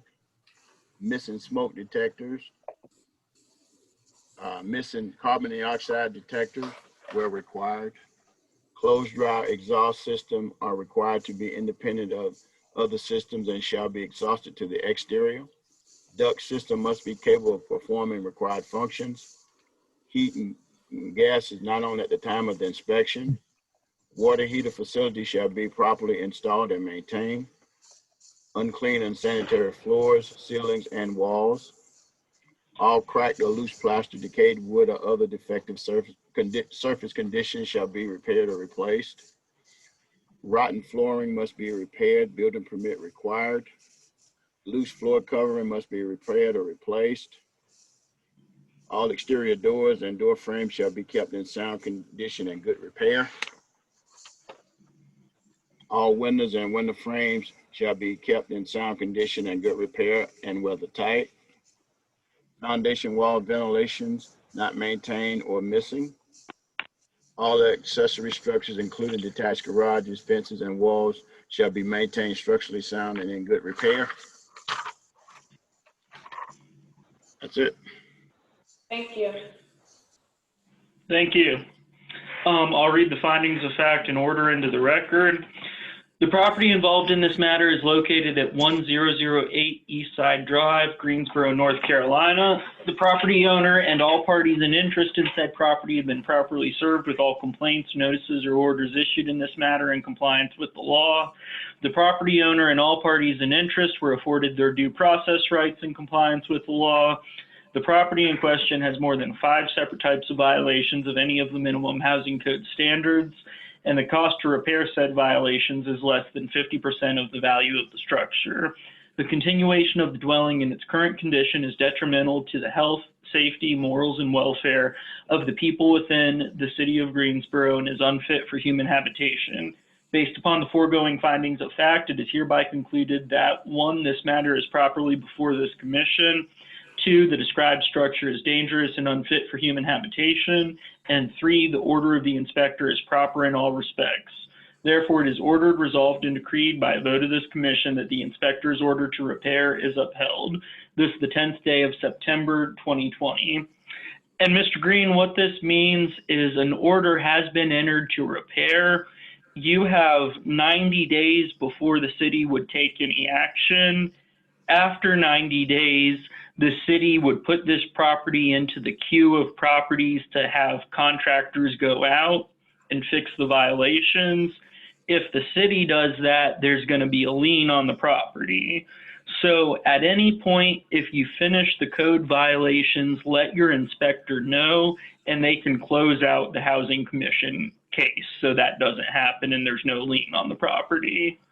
Mr. Green, do you have any questions about that? None at all. All right. Thank you very much for being here and for what you're doing with trying to improve that property. Thank you so much. Appreciate you. Thank you all. Mm-hmm. Stay safe. Bye-bye. Mm-hmm.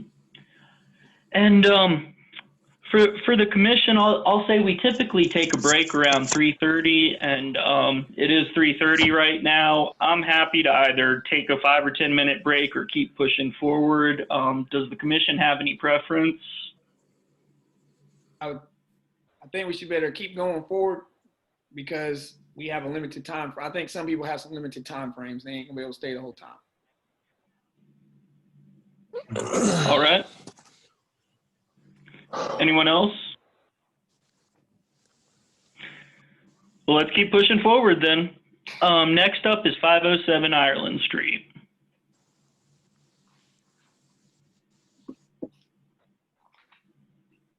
Hey, how's it going? Good to see you. Hi there. Are you Mr. Melton? I am. Hi, sir. Welcome. We'll get you sworn in.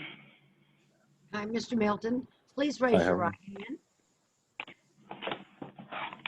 Do you Okay. affirm the testimony you give in the following matter will be the truth, the whole truth, and nothing but the truth? I do. Thank you, Ms. Ressa. Sir, do you consent to participating in this virtual meeting? I do. And you understand that you do have a right to have an in-person meeting? I do. Thank you. So for 507 Ireland Street, the date of initial inspection was February 10th, 2016. The hearing date was August 3rd, 2016. The order to demo was September 26, 2016 and expired October 26, 2016. The property did not have to be secured. There are children in the area. There is a school nearby. There is not a history of police complaints. We are seeking an order to demolish as the repair cost is 54% of the tax value. Thank you. And sir, I see that you were last here in July with Jermaine Melton as well. And you were in the city rehab program. What's going on with that program for the house? Well, I'm not sure what's going on. I haven't heard anything from Russ Ben. However, we have been doing repairs on our own. As you see, I paid out of pocket to have the roof, the gutters, and all that stuff that needed to be thrown away disposed of. we've cut down a lot of the bushes and everything around the house. So we're making progress, and we're actually preparing to start on the inside. But we did want to see what the rehabilitation program was going to offer. Mm-hmm. And in looking through the notes, it looks like last meeting, Cynthia Blue from the rehab program spoke as well and said that the cost of repairs were higher than the funds available through city programs. So I think we discussed if you could do some of the work you just mentioned, that the cost of repairs would go down so that the city could help you. Do we have anyone here from the rehab program that can speak on the status of this? Here, Isaacoff, this is Cynthia Blue. Hi, Ms. Blue. Hi there. Yes, Mr. Melton did the roof and cleaned up the yard and removed the shed, and the actions that they have taken have now brought the total program costs down within our program guidelines. So we will be able to move forward with them as a rehab case. Wonderful news. Do you have an estimated time frame for that project? The total project to completion will probably take on the order of 4 to 6 months. We need to go through loan committee approval and city council approval and loan closing, and then the construction work. I have a quick question for you, Ms. Blue. How long have you known about his repair? By the way, good job, Mr. Melton. Way to go to get out there, stick it to it, and get the job done. I'm really, really proud. I'm glad this is in District 1. And so I'm really, really proud that you was able to keep your mama's house going. That's what's up. Now, Ms. Blue, how long did you know that he had this put together and has been repaired? We've been in contact with Mr. Melton. Russ Bain and Mr. Melton were talking about it. Russ Bain has been to the house several times, confirming that the work was progressing. Okay. Is there any intercommunication between your department and inspections to where I guess the Troy, maybe if Troy's there, that in the future moving forward, y'all could communicate so that way you wouldn't even have to bring this up in front of the commission since it's already moving forward. I know we spoke about it and he was able to meet it. Maybe it'd be easy to table this one. I don't know, maybe the other commissioners think, because I would think that once it's in the city program, maybe it can be moved off of our list since it's going to be fixed by the city. Is there any communication between you all for that? There is, but because this project hasn't formally had a loan closing, it's sort of in that in-between point where they have done the work to make themselves eligible. Now we need to proceed with the program. Okay.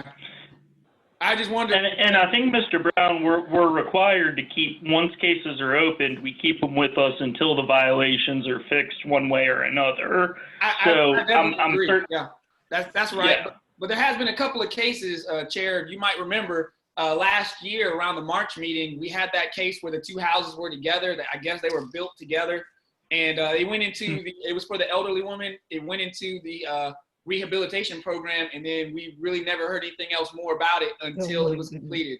It was never put on our docket. And I was just wondering if we could do the same thing for this one, because I mean, there's no reason why we did it for that one and we didn't do it for this one. The only thing that was different was the race of the individual was white, and this one right here is black. That's the only difference. And I don't think this is a racial matter, and I believe in giving. I'm not saying that at all, but I'm just saying, I mean, we didn't revisit that other one, and that was a white family. This is a black family, so I didn't see the point. But and these departments work, kind of together in the same building per se. So I would hope they could work together. And maybe do that. I want to emphasize, I don't think there was any distinguishment between treatment based on race. I agree with you that since it's in the rehab program, it probably makes sense to give them a large amount of leeway, because I have a lot of faith in the rehab program going forward. I don't think we should table it, but maybe just give them, they said 4 to 6 months. What would you think about, an extension, a continuance in that time frame? Oh, I'm whatever the other board members or commission members go with, I'd give them 8 months. Cause right now it's tough. Yeah. Materials is hard to get, finance is low. Plus it's got a lot of, what would I say? Administrative steps to where, funding is going to be coming in. They got to go in front of the city council. I mean, honestly, 8 to 10 months might be not optimal. I just want to make sure that, you know, as these cases come up, if there's a way to not put it on our docket, we try to use that. I don't know, you know, maybe I'm out there. No, I agree with that. And, you know, some cases we have to do more hand holding when we want to make sure, you know, it's being done. In this case, with the city involved, I have full faith that they're going to move forward in an expeditious manner. So I agree with you. I'd propose if you have a proposal for a continuance. I like to, since it's in the program now, I mean, I like to make a motion that we move it out 10 months. Hopefully by that time, we won't even have to see it again because it's going to be fixed. I think Mr. Melton did already. Honestly, I think he did the lion's share of work. Fixing a roof is not an easy task. I've had to fix one by hand. And let me tell you something. God bless him. I never want to do roofing ever. I'd rather do plumbing and sewers all day. But roofing is tough, especially in the summertime. Indeed. So that's my motion, 10 months. It's in District 1. Mr. Melton, once you get in there. Mr. Powell, I did have one question. I see his civil penalties are $810 currently. Does that still accrue if it's inside the city program? Do they still owe that money if it gets repaired in the city program? Yes, it does. It continues to accrue until compliance per the city ordinance. And with the updated sheet that I received, I think all the commissioners received it. It looks like the civil penalties for this property is at $1,630. So if they get it fixed, it does accrue, and at the end, the property owner can send me the receipts, and I'll look at it for the director, and can consider to reducing down to $500, and that's also subject to the commission's review. All right, so Mr. Melton, what that means is once you get it finished, you're gonna have some money to owe the city. You need to take the receipts from that. Get all those receipts. Man, you probably got enough money for the roof receipt alone. Take all those receipts and you bring it to Mr. Powell. Mr. Powell will then look at it. And if he doesn't bring it down to at least $500 or even more than that, you can then ask for an appeal right here on this commission, and we will get a chance to look at it and see what we can do about that. You understand? Okay, got you. I got you. All right, my motion stands. So that was a motion to continue to the July 2021 meeting. I don't have that date on our calendar yet. Does anyone know what date in July that would be of 2021?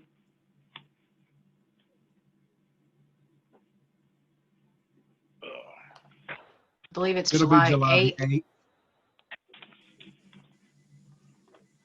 So that's a motion to continue to July 8th, 2021. Is there a second for that?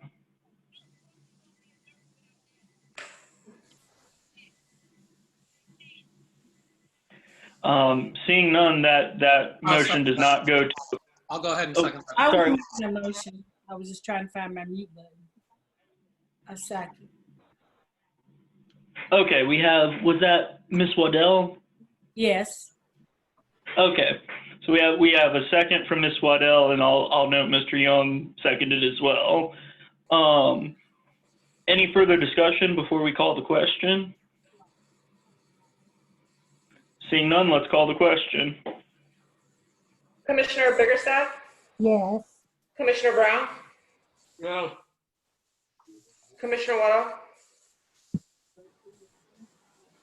Yes. Commissioner, you asked me twice? No, I said Commissioner Waddell. Okay. Yes. Commissioner Lamont? Sorry, I'm having bad connection, but yes. Commissioner Nazem? Yes. Commissioner Young? Yes. Chair Isikoff? Yes. So that passes unanimously. Mr. Melton, you got a good amount of time, 10 months, to work with the city on this, and just stay in touch with Miss Blue and the staff at the rehab program, and wish you the best of luck. Thank you for what you're doing. Okay, thank you. Mr. Melton, could Thank you state your name for the record? Jermaine Melton. Jermaine? Okay, thank you so Yes. much. All right. Next up, we have 9 Quad Oak Drive.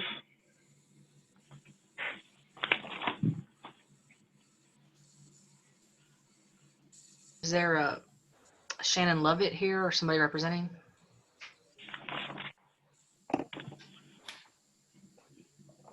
There's no one pre-registered at this address.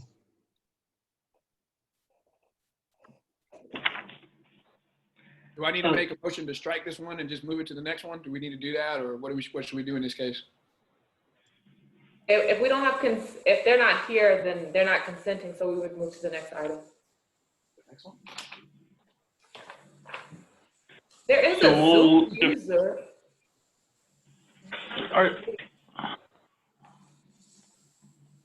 Let's see if they're in the participant list.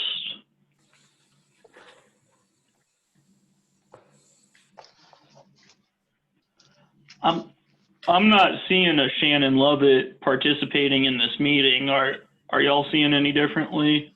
They're not, and there's nobody registered for this address.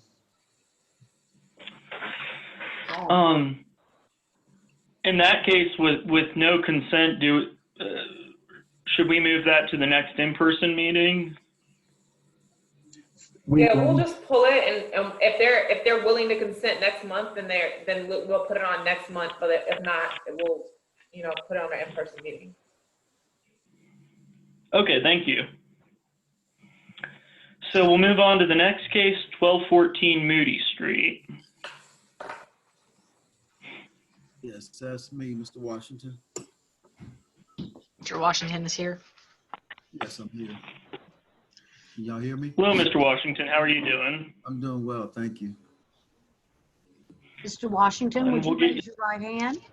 Yes, ma'am. You affirm the testimony you give in the following matter will be the truth, the whole truth, and nothing but the truth? Yes. Thank you. Please speak up whenever you're speaking into the microphone. Ms. Pressa? Mr. Washington, do you consent to participating in this virtual meeting? Yes, ma'am. And you understand you do have a right to an in-person meeting? Yes. Okay, thank you. I have a question right quick for Ms. Pressa. Sure. I know you like to ask people if they consent, and then after you ask if they consent, you then ask if they understand that they have the right to not consent. Is that like the proper wording we should use? Maybe there should be an explanation to, before you say yes, you need to know that you have a right not to consent. It's all in how we do it. Because currently, what you're doing is you're basically saying, hey, do you consent? Okay, do you understand that you know you don't have to consent, but you've already consented? And Well, I just want to make sure that, I'm sorry, I said, that's why I'm asking. Like, maybe it's just the devil's in the details. Like, why would you not ask them before they consent if they understand that they have the right not to consent? And then ask them, so that being said, do you consent to this? Why would you wait till after they consent to then tell them? I mean, I can ask it in that order. We've mentioned a number of times during the meeting that they have a right to an in-person meeting. This was discussed at the beginning of the meeting. I feel you on that, but let's say a person joins in and they wasn't at the beginning of the meeting. And I'm just asking, like, why would you ask somebody to consent if they consent and then tell them they have a right that they don't have to consent after they've already consented? I understand your point. It's well taken. Thank you. You're welcome. So for 1214 Moody Street, the date of initial inspection was September 25th, 2015. The date of the hearing was September 3rd, 2019. The order to repair was issued on September 24th, 2019 and expired October 24th, 2019. The property did have to be secured. It was secured by the owner. There are children in the area. There is not a school nearby. There is not a history of police complaints. We are requesting an order to repair. The repair cost is 29% of the tax value. Thank you. So, Mr. Washington, you were last here in June. What's been going on? Yeah, so since June, I purchased the property back in March. And so I kind of took the property over then and have gone full blast with rehab. Since these photos, we've done the siding on this building. We put on a brand new roof on the outbuilding. This particular building had a flat top on it. Built out a deck here on the back side of the porch because the structure there was kind of unlevel, so we leveled everything out, built a new deck on the back, put new French doors on the back, put new gutters in, new roof, all new wrapping of the windows and fascias, and so we're really focusing now on the interior. We're basically finished all exterior work. So as we go through the video, I can kind of explain. We finished all the drywall. We tore out some of the old outdated wood siding and put in new. We've also kilted the whole building. It had a really bad smell in it, so we kilted everything, cleaned the floors out. We've got the new flooring ordered and probably going in this month. We've got new kitchen cabinets ordered. We installed smoke detectors already. We've just about finished with all the bathrooms. We put new tile in, new tubs, showers, all been put in. We're just kind of going through and skim coating and just kind of patching the walls and getting ready for the final paint and install of the rest of the fixtures. So making good progress. This is a huge house, about 2,000 square feet. So I didn't think it's going to take this much time, but it is pretty big. But the floors are in great condition. Like I said, we have all the flooring coming. We've already got the flooring from Lumber Liquidators coming out. And use the LVP flooring, which would be waterproof throughout the whole house, and not the whole house except for in the bedrooms. We'd be putting carpet. But there's a shower in the master where we tiled it up, smoke detector. So we're making great progress. Our goal is probably be 90 to 95% complete by the end of this month. We're pushing. We've already got renters for the house. They're pretty invested. They keep coming by the house and doing yard work. And I said, hey, you guys, we haven't rented to you yet, but they're excited. So we're really pushing hard to meet that deadline. So it's going pretty good. We've already got some of the vanities and everything sitting there already in the house. Here's where we've done all the drywall in the open area. So I got a question, sir. You said that you've been putting in smoke detectors. This one's for the inspector. Has there been any violations that have been cleared or have met the standard since they've been doing this remodeling? Any of them at all, or are y'all just kind of waiting until the end and just doing one large spell swoop to get the inspections off? Yeah, since Vic's taken over the property, they've made multiple corrections. I believe we're standing at about half the violations. All the exterior violations have been corrected with the exception of that bay window out there. Just needing to be sealed off. I know the gentlemen were there working on it when I came out there at that time. Yeah, the violations are true as of, I believe is the 2nd when I was out there, September 2nd. So all the violations got updated. The cost estimate got updated at that time, as well as the fact sheet that's in front of you. All right. So this cost that we have here, this $21,851 is correct? Correct. Okay. No further questions, Chair. So, and just one last point, we did pay the taxes on the property that were back and owed. I think that was a question the commission had last time. So those have been totally paid off.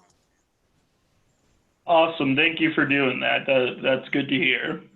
And Mr. Washington, Mr. Washington, you know that I'm reading here, it says there was a civil penalty. Are you aware of that? Yes. Okay. That was paid too. That was with the, I believe, the water folks, and so we paid that off as well. Okay. There's another one though that you owe to the city for all these days that it ain't ready yet. You need to know that they charge you $10 a day. Is that right? Yeah. So you right now you at about $2,810. But look, if you save them receipts and turn it in, then they will be able to review those and bring your cost down to about $500. Oh, that would be great. I didn't realize it was $10 a day. And I did get a notice here for a reinspection fee. So, and I was going to ask about that. Is that each time Mr. LaRue has to come out? Yep. Charge me? I already know. Yep. Commissioners, Cost of doing business, right? Reinspection fees are not assessed every time the inspector visits the property. Reinspection fee cannot be assessed no more than one time per 30 days. Okay. Okay. I think Don Sheffield got something to say. Don Sheffield, you got something to say? Yes. Mr. Washington, you probably need to call it in for an inspection. You have a permit. We've never been out there. Okay. And I can tell you those triangular blocks you have underneath your deck will not work. You don't need Triangular blocks. What do we need to do? Just, well, there's a brick foundation. You can probably put the weight on top of the brick foundation, but what you got sitting there on top of the sidewalk. Okay.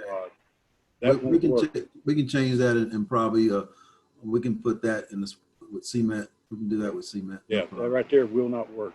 What's sitting on top of that patio foundation will probably work because it's sitting on a foundation wall. Right. But stuff that's sitting on the slab, those pyramid blocks, Lowe's sells them, but they don't need any code. Okay.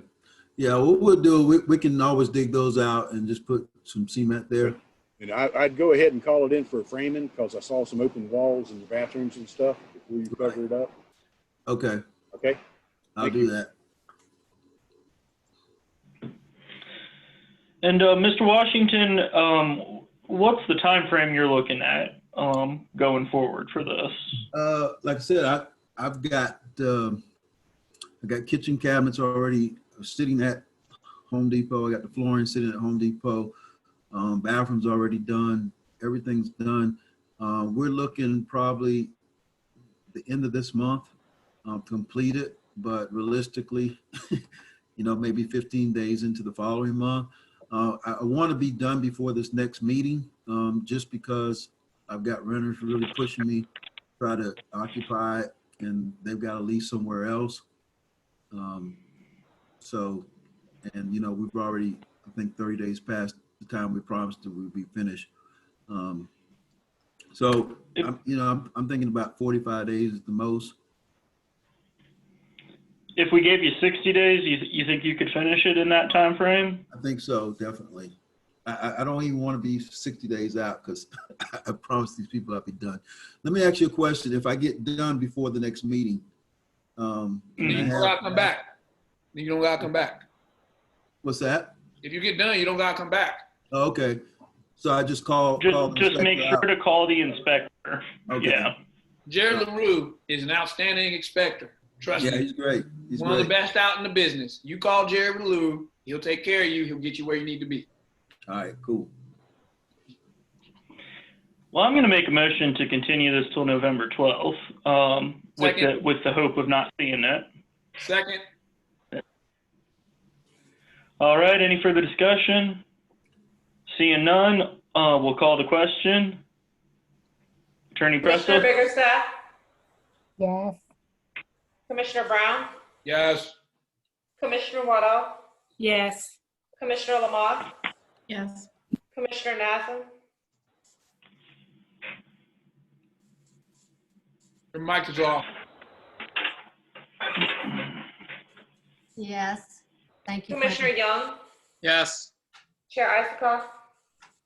Yes. Motion passes. So that passes unanimously. So Mr. Washington, November 12th, if you finish up repairs beforehand, just let Mr. LaRue know and you don't have to come back here. Okay, cool. Thank you. Thank you. Next up is 3020 Royalton Drive.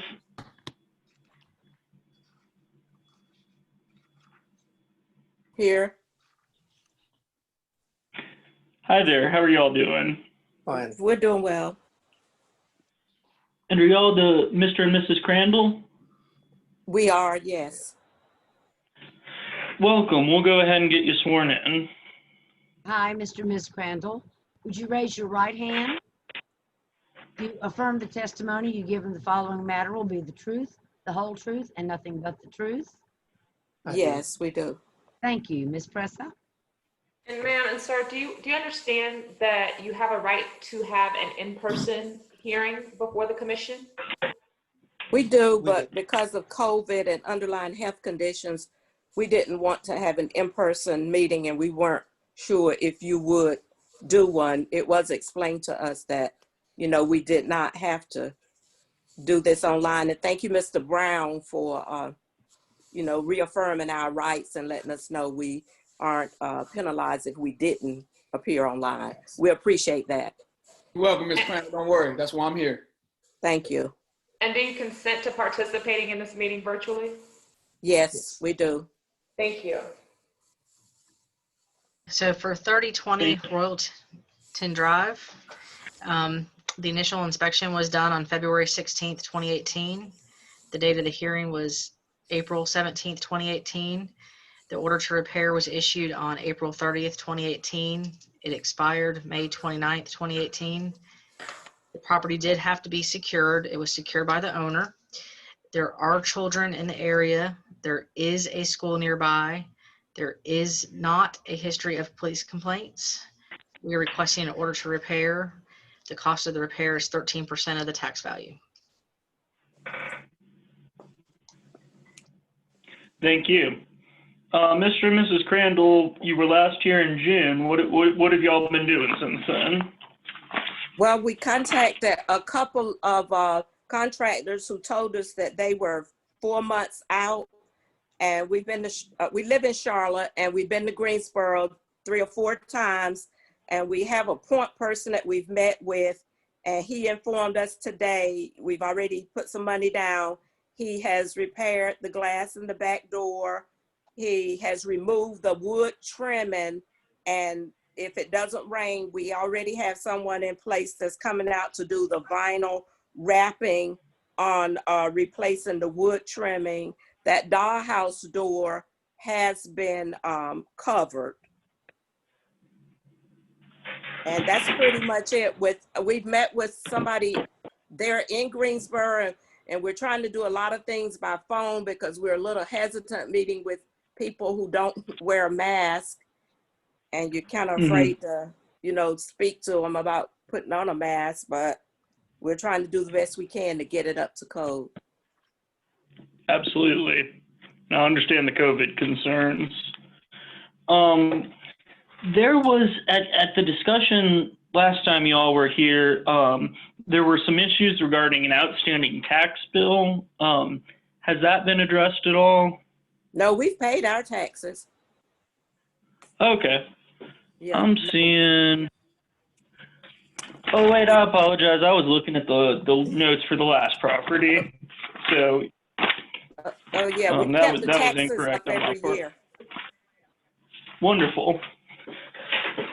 So what are you looking at in terms of timeline to finish this project? Well, we're, the man that talked about doing our vinyl wrapping has ordered materials, and he says he's going to start on it next week, and we're going to try to get back down there next week where he's replacing that wooden trimming with vinyl wrapping because the old wood trimming has already been removed, but we're just sort of at the mercy of these people, you know, working, and we hope it's finished by the end of the month, but when they tell us it's raining and they're ordering materials, we're kind of at their mercy. I got a question for the inspector. Who's the inspector on this? Carla Harrison? Yes. All right. I'm looking over here at our systems repair systems sheet. It says here, replace commode. Why was the commode not functional? Was it not flushing? We don't have the water on. I know that, ma'am. Let me ask her a question. Yes, and everything is internally, it's under repair. If you look at the video, nothing has been done since this last video taken in June. All right, so this is a June video. This is not a current video. Yes. But I think the homeowner just said that they had done some things. So you're saying, are you disputing what she just said? All the repairs done is on the exterior. Is that right, Ms. Crandall? Yes, that is right. And the back door, yes. Everything's done on that. So would that warrant a new video, or that would not warrant a new video? It would warrant a new video, but this was done in the last couple of days. Oh, So okay. in preparation for the meetings, right? All right, Correct. After that, okay. I'm just wondering if the water is not on. I'm just wondering why. Like, how did you test the commode if the water wasn't on to determine that it needed to be replaced? At the time of the inspection, it was on. This was done from 2018 by another inspector. So it was on at the time. So the water was on at the time, and the commode was not working or needed to be replaced, and it's just been in the same state. Would that warrant yes, a new yes. inspection? At the time for of that the commode? inspection, that's what happened, and it's still in that state. It's still in that state. Is there any way that it would be re-inspected maybe 2 years later to see if it is truly rotted out? The reason why I'm asking is most commodes don't usually go bad. There might be components inside that go bad, but usually porcelain, I mean, people's toilets can last 50, 60 years. So that's why I'm asking. And I know that per this sheet is what helps tabulate what the cost is of repairs and gives a rough estimate. So I would wonder, is there any other pieces of appliance or repair types that may not have been tested in this year of 2020 to kind of verify that? Nothing has been tested, but no repair has been done. The dwelling is vacant. Okay. Is there any way to turn the water on and test some of these things to be sure? Well, as the repair progress, we will clear that violation. So Yes. if the water is on, then we can do that. Okay. Is there any way that y'all carry meter keys and you can turn the water on for a test at all, or that's not possible? No, usually we don't do that, no. We have a process, Commissioner Brown, that when the contractor wishes to test the system that they're repairing, we will issue a letter to the water department to turn the water on temporarily for those testing purposes. Is it possible to have that for the inspectors as well, or no? Or you just gotta go off the word of a 2-year-old document? No, the inspectors are to fill that form out and submit it when it's requested by the contractor or the property owner. All right. Okay, because I was looking also at the AC system there, and it said service and heating it. So I was gonna wonder, did anybody take out the time to pull out an amp meter and figure out if the AC and heating system wasn't working? It's a very easy test to do. All you would need is either the power was on, or you could probably call Duke Energy and just request a test. We do that oftentimes for vacant houses before we start working on it. We'll say we need this house turned on. Nowadays they can do it by computer. They can just turn it on right then. And I was just wondering, because as we're looking at these documents, let's just say that it isn't leaking, then that cost should not be attributed to the overall percentage cost, I would imagine, correct? If you see it different now.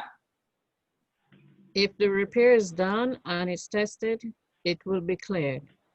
Okay, so is there any But way? at this point, no repair has been completed. Other than the outside that we can't see. Right, and that has been done like maybe 3-4 days ago. Okay, is there any, I guess the next time we see it, will this adjust the percentage of repair, of repair cost? Would that be on there? Exactly. Yes, sir. Is the paperwork that we have in front of us most up to date? It's up to date because nothing has been done at the time when we prepared this for this meeting.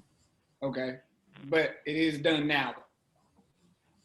Well, when I do my re-inspection, it should be shown Okay.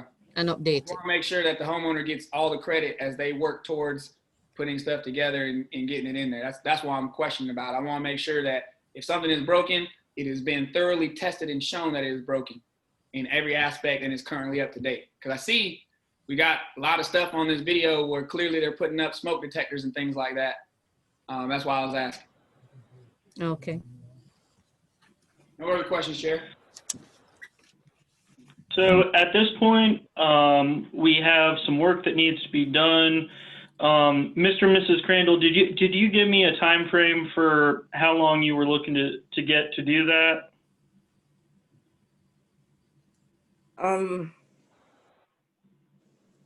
I didn't know some things take so long, so I really don't know what to say with us not being there every day. I'm at a loss for, I hate to say something because of the vendors. Just so you know, ma'am, the average cost to repair something usually can go anywhere from 3 to 9 months, depending on how the severity of the repair is. In this case, you're probably looking close to 6 to 7 months due to the fact that there's a COVID and a shortage of material building supply. You just need to know that. And you may not have been Okay. told by the department, but that's what you need to know. All right, thank you. I appreciate that. So 6 to 9 months, I guess, with the COVID conditions. And the lack of building supply. I mean, it's not an anomaly. It really is a lot of, I mean, even as a plumbing company, we are finding a hard time getting pipe, which is ridiculous. Right. It's made in Charlotte. Yeah, that's what the Man, man you can't told even us find with the side, and getting materials was what was taking a while.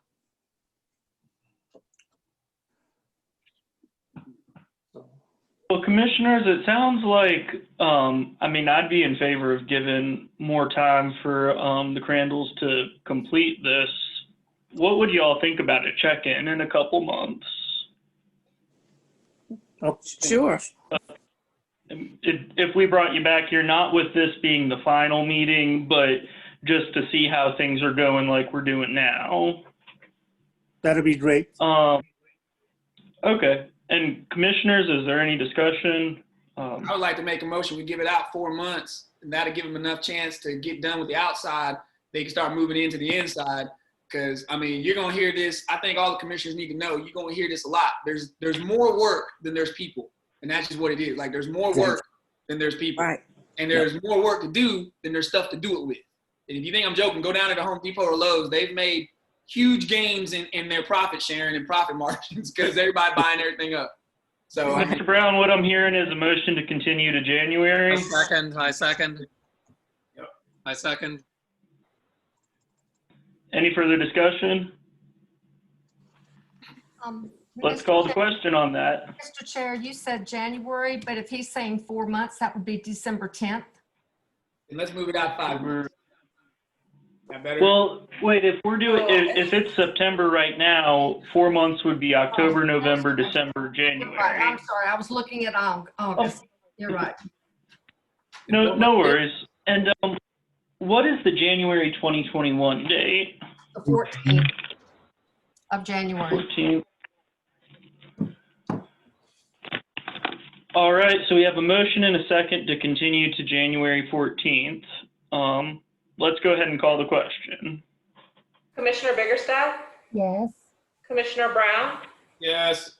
Commissioner Waddell? Yes. Commissioner Lamont? Yes. Commissioner Nazim? Yes. Commissioner Young? Yes. Chair Icicle? Yes. So, Mr. and Mrs. Crandall, that means January of next year, January 14th would be our next date to check in with you. And that's by no means the final date that you have to have everything done. We just want to make sure progress is going forward as planned. And if you finish beforehand, feel free to let your inspector know, and you wouldn't have to come back here if everything's cleared out. All right, thank you. Thank you very much. You have a good day. Thank you, you all too. Thank you. Next up is 814A Ashbrook Drive. And as with previous times this was on, I'm going to recuse myself because my law partner, Bill Benjamin, is representing the property owner. Mr. Chairman, so in this case here, Mr. Benjamin sent a private message earlier that says, Mr. Powell, for continued case 15, 814A Ashbrook, I represent the West Georgetown Square Condominium Association. My client prefers an in-person hearing in the future and not to participate in a virtual meeting today. So we will withdraw. All right, so that is taken off the calendar. And we'll put that on the next available in-person calendar. Next up is 916 Silver Avenue. We're not doing 1606 Gracewood? It was withdrawn. No, that was removed from the docket at the beginning of the meeting. Sorry about that. No worries. Next up is 916 Silver Avenue.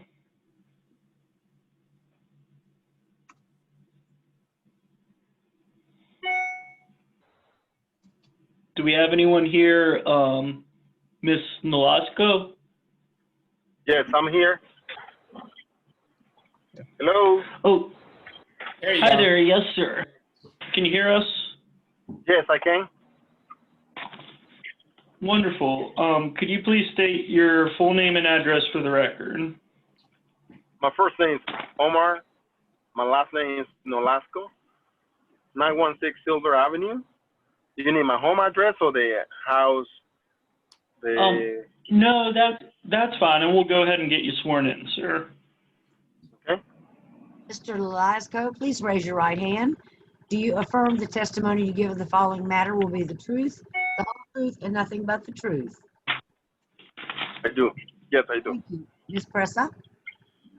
Sir, do you understand that you have a right to have an in-person meeting before the Minimum Housing Commission regarding this case? I do.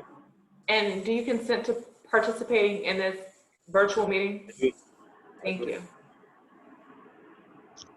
Thank you, sir. So And for this was last on.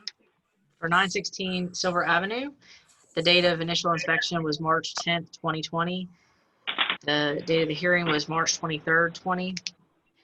The order for demolition was issued on May 11th, 2020. It expired June 11th. It did not have to be secured. There are children in the area. There is a school nearby. There is not a history of police complaints. We're requesting an order to demolish. The repair cost is 246% of the tax value. Thank you. Mr. Nolasco, I'm noting at our last meeting there was a concern expressed by staff in the commission about combustible materials being in the structure and the structure being very close to the building next door. Have you taken any efforts to get rid of that risk? Yes, I have. As you can go now, the property all around the areas is clean. Like I was mentioned at the last meeting, for the first week I was gonna do the roof. We did that. We did the roof. We're cleaning all the interior. Unfortunately, I was not expected that much damage, termite damage in this property. But anyways, we had to pretty much rebuild everything inside. All the walls, subfloors, all the exterior walls. We were still working on it. We had not finished, but the good thing is that we finished the roof and we put a lot of support underneath the house to support the floor joist. Now we demolished that wall, brick wall out there that you see. It's a brand new block wall because the brick walls, I'm gonna say they were too much deterioration. So we rebuilt it. And therefore, as you see out there, those are new floor joists. Pretty much the entire house has a new floor joist. And we're looking to just work all the exterior, finish first, and then after that we jump in the interior. But the house is, everything is gutted out completely. I was able to save just the roof of the house. If, I did the roof first, like I mentioned to you, without cleaning, because I don't want no water to go in. But after we did the roof, I mean, I should have just demolished the house and rebuilt it from zero. But anyway, it's done. So we got to do what we got to do to move on. So the roof is brand new roof. We have already brand new windows that we have not installed yet. I think we have also brand new exterior doors. I think we have only installed one. And I think the windows, we ordered 11 windows, which we only have. They only have 3 at that time at Home Depot. They don't have no windows, unfortunately, for me to replace all of them. But the house right now is safe to walk in. Before the all the floor was completely, you're not gonna believe, it was unbelievable. But anyways, we're making progress. I need more time. If you can, guys, please help me. I need more time. We're ready full permit for this house. We're gonna have a new electrical, new plumbing, new HVAC, new mechanical. I'd like So to this make a house motion. is gonna be like brand new. Mr. Nolasco, Mr. Chairman, I'm pretty impressed that Mr. Nolasco has achieved all this work. I also makes me a little nervous because he's giving a great narration, but I also see he's driving, and so I don't want him to get into any accidents. I would maybe ask just. Let me pull over. I'm just about to pull over. We just don't want anything bad to happen.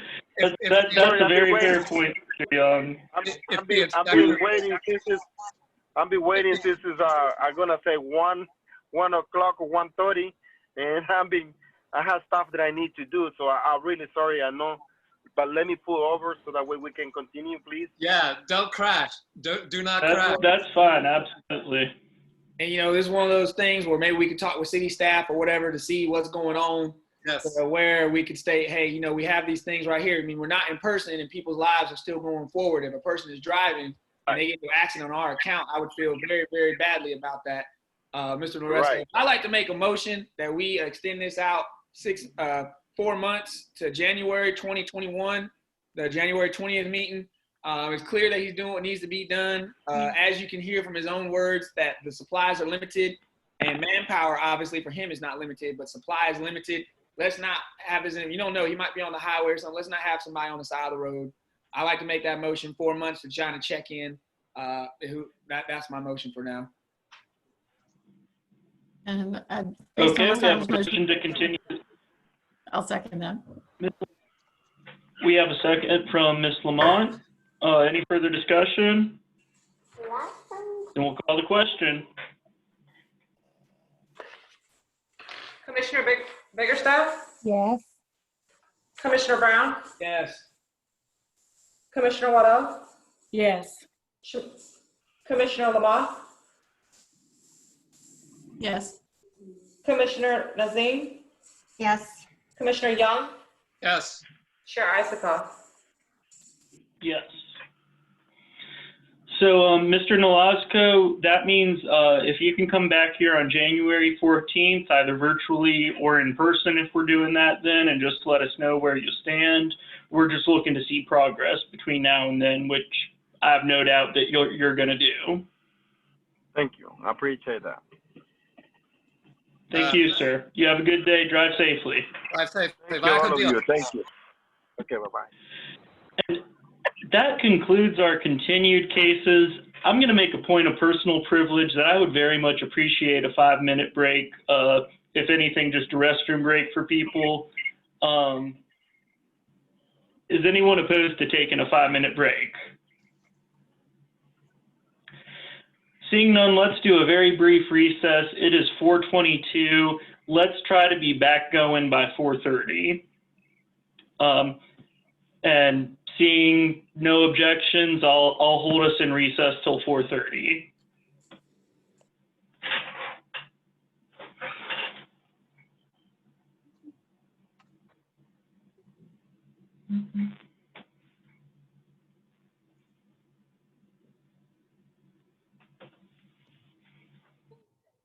What do you got? So if you look weird, that doesn't necessarily mean you are weird.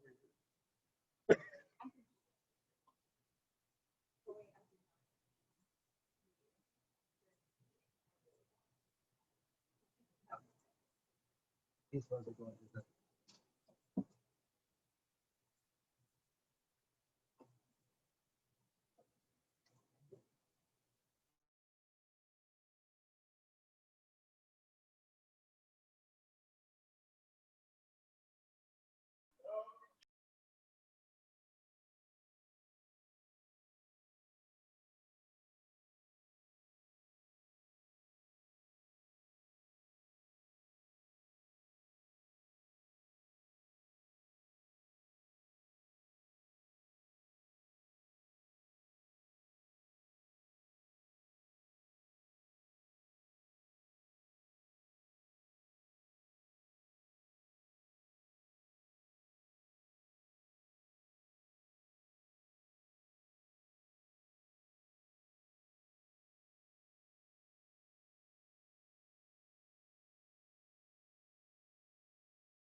Are our commissioners still here? I'm here, Peter. Oh, hey, Suzanne. Hey, I needed a bathroom break. I know you did. I bet you did.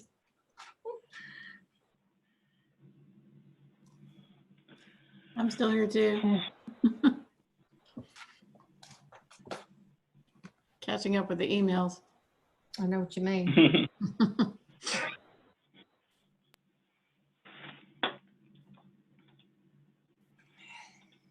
I'm here too, Peter. I just realized I was not unmuted.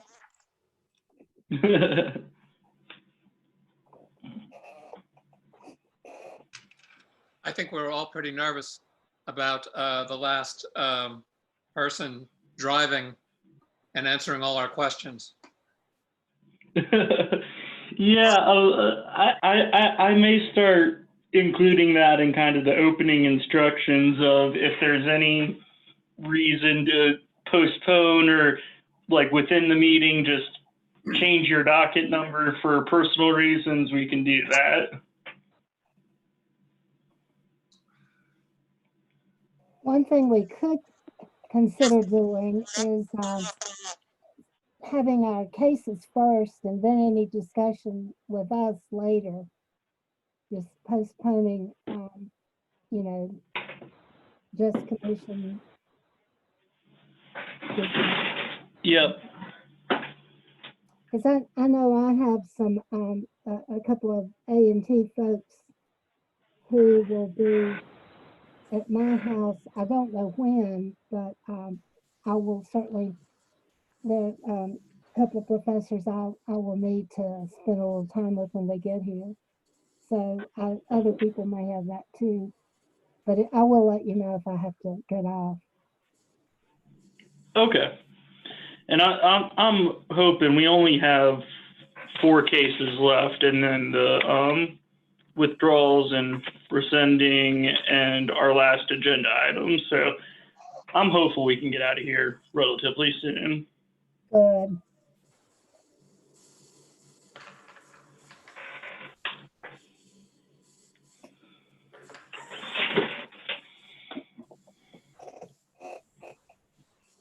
Yeah, I think we have another page unless we had other, not to make it terrible, but.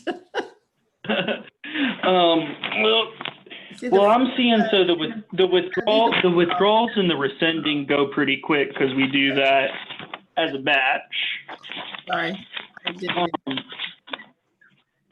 So I'm showing docket items 18, 20, 23, and 24. Yeah, that's right.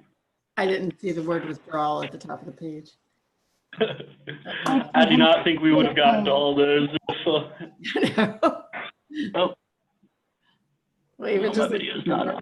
when I picked it up yesterday, I was like, oh my gosh. Wow. We're moving pretty efficiently. I think we're going to get done at a reasonable time. If we have everyone here, it's after 4:30. I'm fine with getting started again if y'all want. Please. Okay. I'm ready. Troy, do you want to open it back up? It is open. Okay.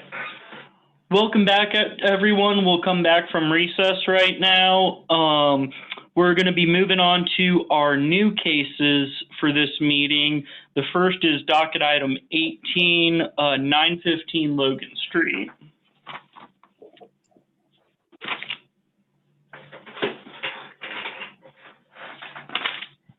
Do we have anyone here for that property? This is an heirs property that had to be published. Has there been any contact with anyone? It was Ron? published, but No, it hasn't been. I'm going to move to uphold then, unless any commissioners feel differently. We don't have consent, so I know that typically in an Okay. in-person meeting that we can uphold so long as we've complied with the service requirements, but in this case, the law requires that their consent to participating through this method. Okay. So for any of the published cases, we basically have to wait till we can meet in person again? Yes. Okay. Well, let's go ahead and take that off the docket then. And 19 was taken off, so now we're on to 402 Mount Olive Drive. Do we have a Mr. or Mrs. Karamu or Sadhu? I apologize if I pronounced that incorrectly. I don't see him. They're not here. The owner is pre-registered. I did let her in earlier. I don't see a name on here though. There is a Zoom user. Let me ask them to unmute. They're just labeled Zoom user. Pull up the participant list here.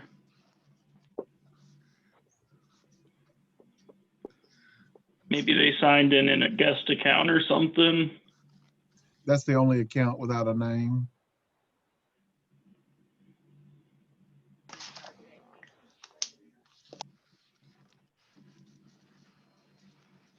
All right. We can just withdraw it if they're not present. And like, should we make a motion to withdraw or? On your Jasmine, how should they do that for the new cases? Because they're arriving on the agenda for the very first time. Because this one, you have to go back and do Logan Street too. Well, technically, we would be the city would be requesting to withdraw it. It wouldn't be a motion by the commission because we don't have a consent for the board to enter into anything on the case. Mm-hmm. Right. So the continued cases, they would have already had their first day in front of the commission. Mm-hmm. But these new cases, this is their first day. So can we just simply withdraw them? Yeah, we're just withdrawing. Okay. Mm-hmm. So item 20 is taken off the docket. Next up is item 23, 2304 Bothwell Street. Yeah, and I'm Gene Brown with Community Housing Solutions, here to represent the owners of that property. Yes, sir. Welcome back. Thanks. Hi, Mr. Brown. Please raise your hand again. Do you affirm the testimony you give of the following matter will be the truth, the whole truth, and nothing but the truth? Yes, I do. Please state your name clearly for the record. Sure, Gene Brown, And you're representing? Community Housing Solutions. Okay, thank you. Ms. Pressa? Mr. Brown, Yes. are you aware that you have the right to have a in-person proceeding before the Minimum Housing Commission for your client? Yes. And you are consenting to participating in this meeting virtually? Yes. Thank you. So for 2304 Bothwell Street, the date of initial inspection was September 9th, 2019. The date of the hearing was March 17th, 2020. The order to demolition was done March 23rd, 2020. It expired April 22nd, 2020. The property did not have to be secured. There are children in the area. There is a school nearby. There is not a history of police complaints. We're requesting an order to demolish. The cost of repair is 417% of the tax value. Inspector LaRue, Yes, is the video being shown a fair and accurate depiction of the property? it is. Were all parties of interest served with notice of this hearing? They were. When was the last time the property was inspected? September 2nd, 2020. Is this a duplex or a multi-unit property? It is not. Are there more than 5 separate minor types of violations or one major violation of the minimum housing code? There are. Please read the violations into the record. The exterior structure shall be maintained in good repair, structurally sound and sanitary, so as not to pose a threat to the public health, safety, or welfare. Glazing material shall be maintained free of cracks and holes.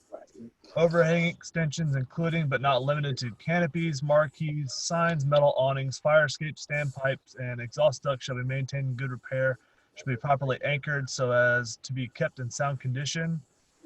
Exterior services, including but not limited to doors, door and window frames, cornices, porches, trim, balcony, decks, and fences shall be maintained in good condition. The roof and flashing shall be sound, tight, and not have defects that emit rain. Structural members shall be maintained free of deterioration and shall be capable of safely supporting the imposed dead and live loads.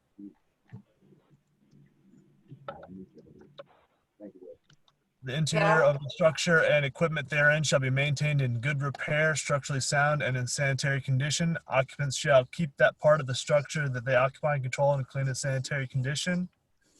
Interior surfaces, including windows and doors, shall be maintained in good, clean, and sanitary condition. Peeling, chipping, flaking, or abraded paint shall be repaired, removed, or covered.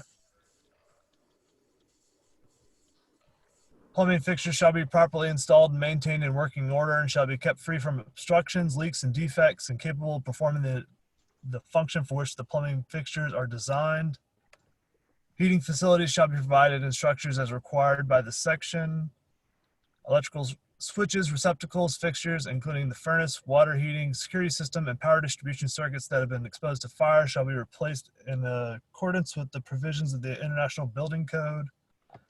Single or multiple station smoke alarms shall be installed or maintained. Started the week off with, yes, the Labor Day holiday. And you might end it with, are you ready? A bigger paycheck on Friday. Sorry, I'm not sure what happened there. That's okay. That is it. I like a bigger paycheck, Jared, just so you know, I like that bigger paycheck. Okay. Thank you, Mr. LaRue. So what are we looking at for this property? Sure, and I'll give you a little bit of background. So Community Housing Solutions is in the process of acquiring the property, and enough of the home is still in good shape to rehab it. And then when I say rehab it, we would do a gut rehab, which you can see some of the work that we've already begun, even though we don't own it because we didn't want further damage. But this home was owned by an elderly woman who I'm representing, Louise Kuntz. She has not lived in that house for 10 years. She became ill, and she's living with her daughter, Denise Kuntz, who recently got power of attorney so that we can negotiate a sale to purchase this house.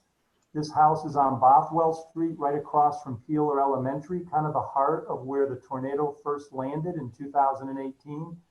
It tore off a number of shingles. Being a brick house, the rest of the house was in pretty good shape. But if you can imagine what would happen to a house with no roof that would allow water in, there was sheetrock and insulation that had fallen literally 2 feet. Our staff has cleaned out and gutted the house because we didn't want any further damage to the house, and we tarped the roof and the house is secured. But we are not going to begin the substantial rehab and repairs to the house until once we own it. Like I said, we have a verbal agreement. We're drafting the paperwork to get signed by Denise Kuntz, who's the daughter of the owner.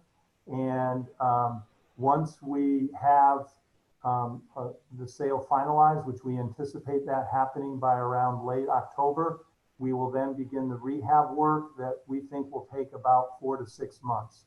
And we will sell it back to a qualified low-income homeowner, similar to what I spoke about earlier about the other property on Borders Terrace.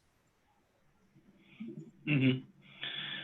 So it's looking like it's going to be around 6 months, I think was what you were saying. I think this is, for the commissioners, this is kind of similar to the last one with this organization.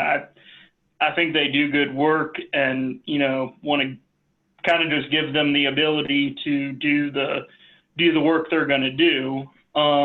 What are your all's thoughts on this? I agree. I think giving 6 months would probably be very reasonable. Definitely. Can I say 6 months something? would put us at, Don Sheffield wants to say something. Mr. Brown, Mr. we have Sheffield. no permits here whatsoever. What's that? We have no permits here whatsoever. Right. In terms of the work that we've done to date, what we did is we tarped the roof. So we tarped the roof. Our organization tarped the roof. And then on the inside, there was wet insulation and sheetrock. And so we removed that. Demolition requires a permit in the state of North Carolina. Okay. All right. We were trying to, we can file that. I can get with Jim Sanup, who's our general contractor, to file that. Thank you, sir. Yep.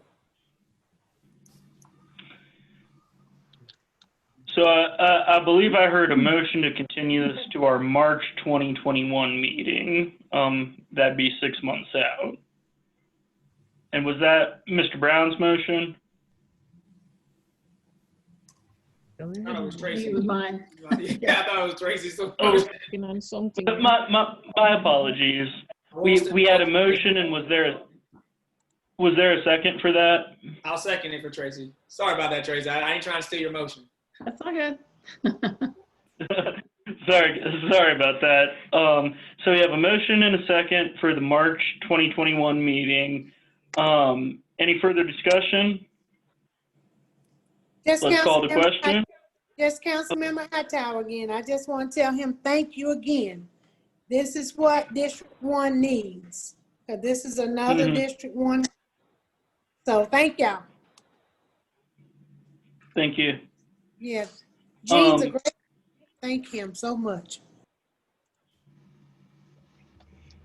Right. So we'll go ahead and call the question on continuing it out to March. Attorney Presta? Commissioner Biggerstaff? Yes. Commissioner Brown? Yes. Commissioner Waddell? Commissioner Waddell? I think you're muted. I sent a request to unmute. Okay. She may be frozen. There you go. There you He go. unmuted.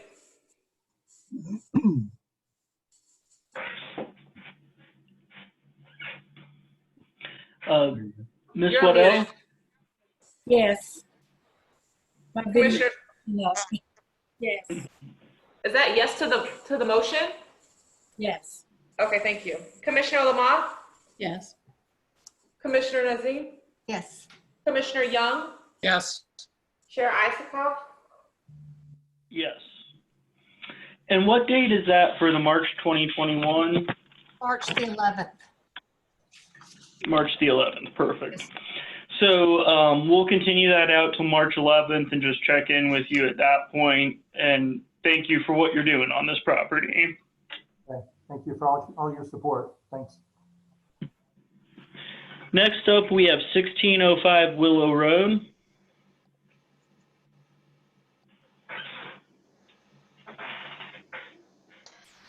Do we have anyone here for that property? Yes. Yes, I am. Yes, I'm here. And are you Miss Maria? Fair Cabrera? Yes. Sorry. Welcome, ma'am. We'll read some information into the record and then get to you on this property in just a second. Okay. Could I get you to raise your right hand? You affirm the testimony you give at the following matter will be the truth, the whole truth, and nothing but the truth.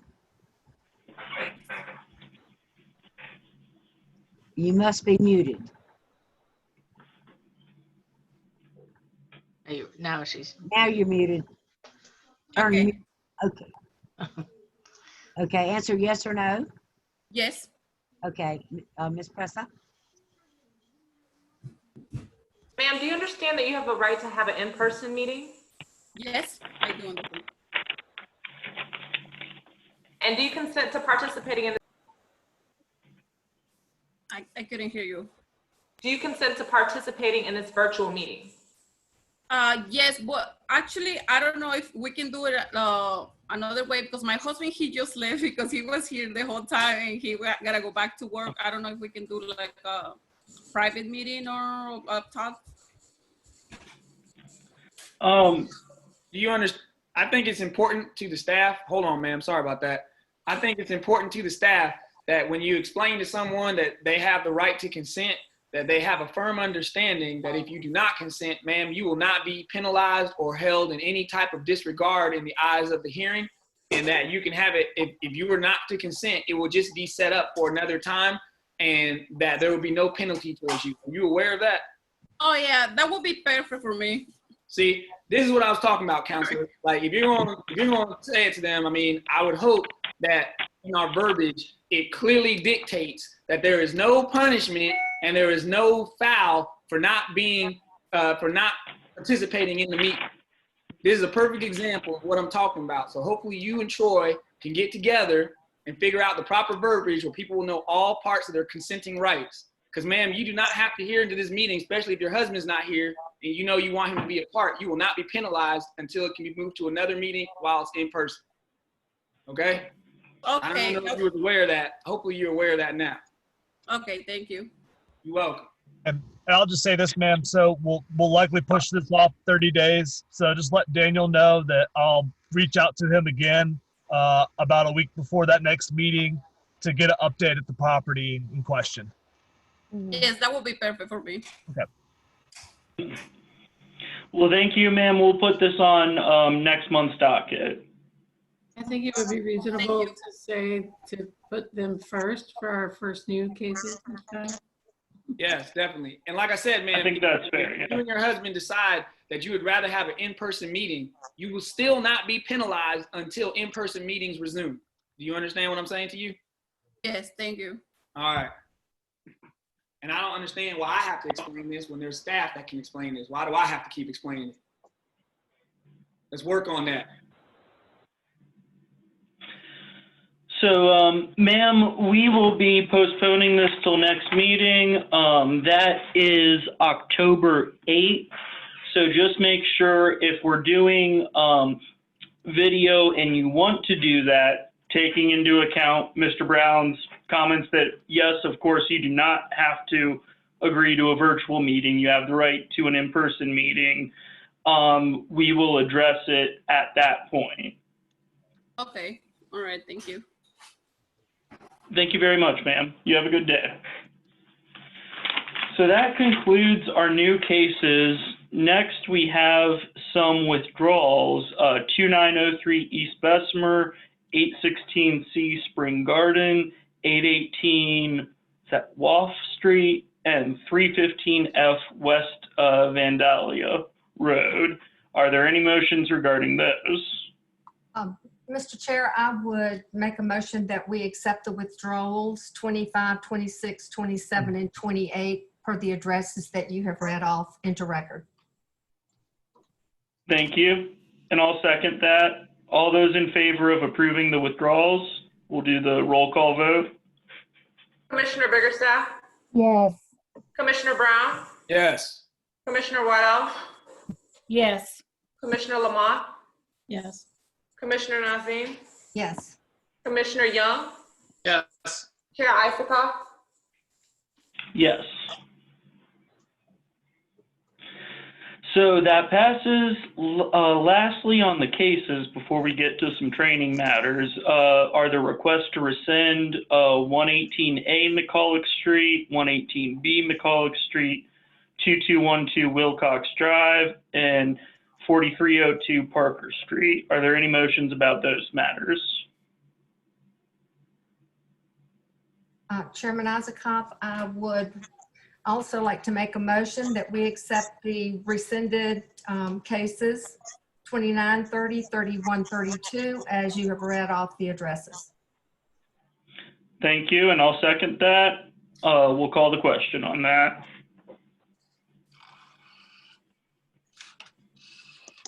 Commissioner Biggerstaff? Yes.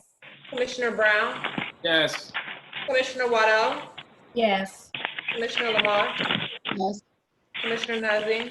Yes. Commissioner Young? Yes. Chair Isikoff? Yes. That passes unanimously. And that concludes all the cases for our meeting. I did want to briefly address first of all, we have a training coming up that I want to let.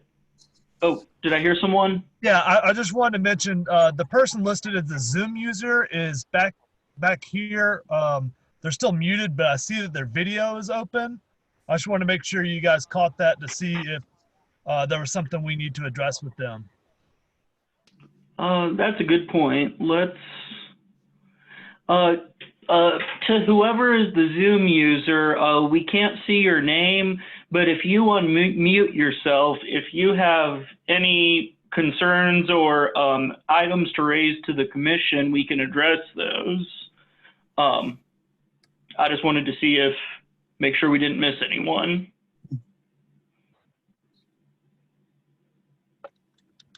I'm not sure if they can hear you. I've sent a request for them to unmute.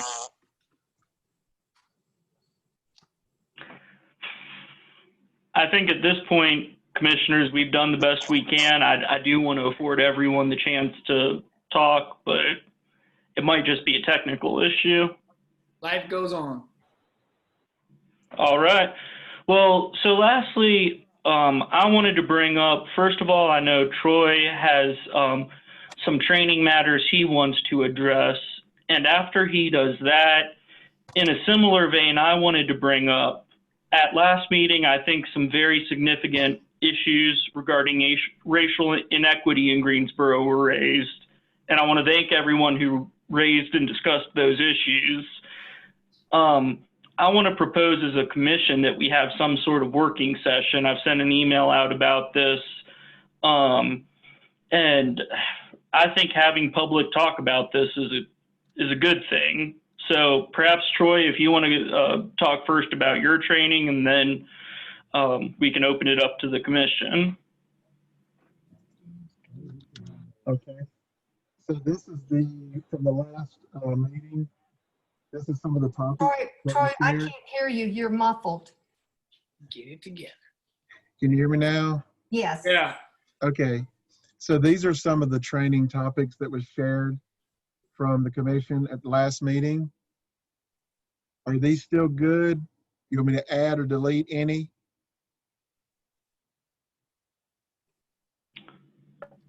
I think it'd be good training for Ms. Waddell to get on in there. I mean, if everybody wants a refresher course, I mean, I see it doesn't really change, so it's kind of all the same like it was last year.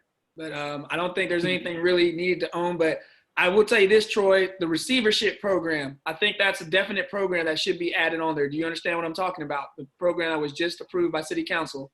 It is. I don't know why it's not there, but it is on the agenda. It's on my paperwork. All right. The receivership program is very, very, very, very, very important for the commissioners to understand what that is.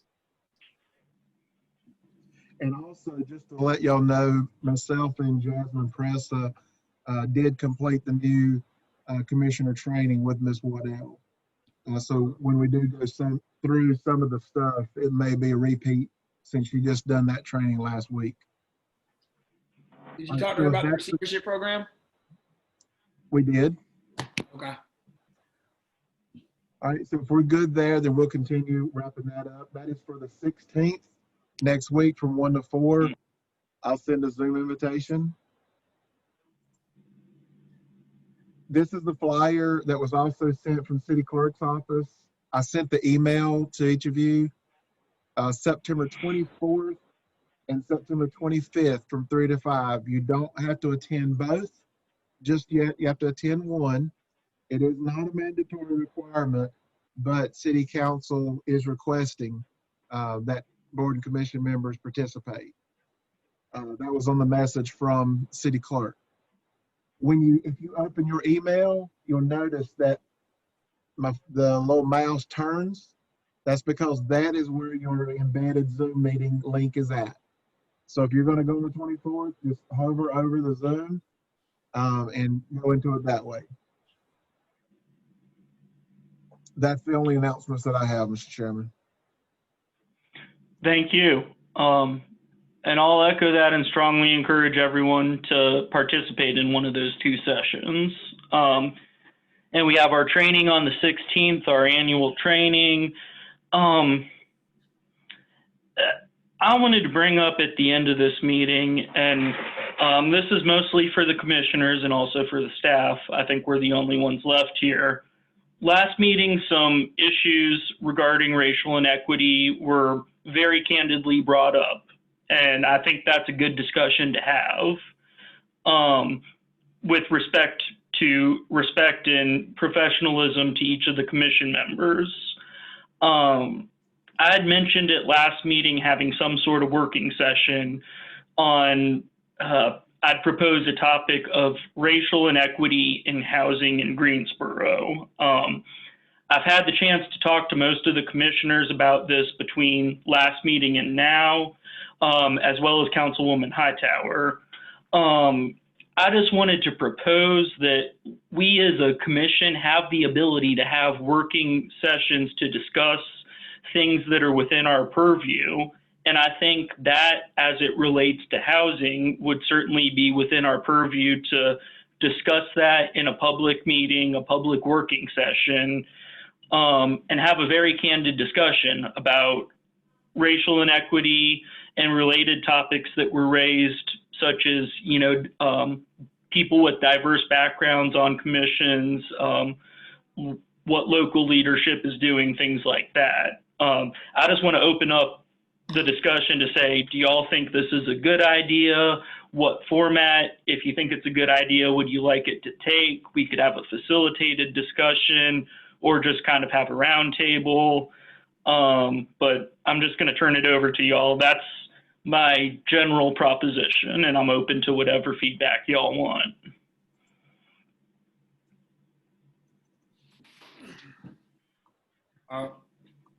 Are you like asking, like, are we open to basically having a meeting or having an open forum, one meeting or workshop that talks about racial inequities in the city? Is that what you're talking about? Yeah, my proposition is a separate working session, so a separate meeting specifically to address the topics raised, and I'd propose as the subject matter of the meeting, racial inequity in housing in Greensboro, and any issues that relate to that. And just having a discussion between commission members of what their thoughts are on it, what problems they see, and what ways they see to address it. Now, can you just like refresh us for right now? What were the topics that were discussed at the last meeting that in turn talked about inequities in housing? I'm a little lost on that one. I think the last time we had a meeting, we were talking about pretty much how when we were picking leadership, the minorities seem to have been in the minority pretty much on this board. But I do believe that's starting to change a little bit now that we have more diversity on the board. So I'm kind of wondering what you mean by housing effectiveness in a sense that would be towards the overall city part. I thought last week we talked about other things. For instance, Mr. Brown, you've raised repeatedly in the past, and I think with good cause, that there's a focus on districts 1 and 2, and that a large number of housing issues that come before us are in those districts. That seems to be an issue with you and an issue with me as well.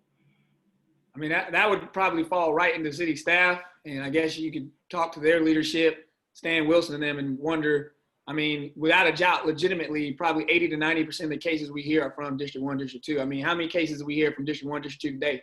I think there's like 2 from District 4. That's it. So, I mean. And I agree on the statistics on that. And I think it's worth discussing why is that and what we can do to fix that. Oh, I mean, that's an easy question to answer that. It's like that because that's the poor sides of town where most minorities live and have had the least amount of divestment. Like, that's an easy question. Like, that's an easy answer right there. Well, and that's the discussion I'm proposing having is what can we do about that?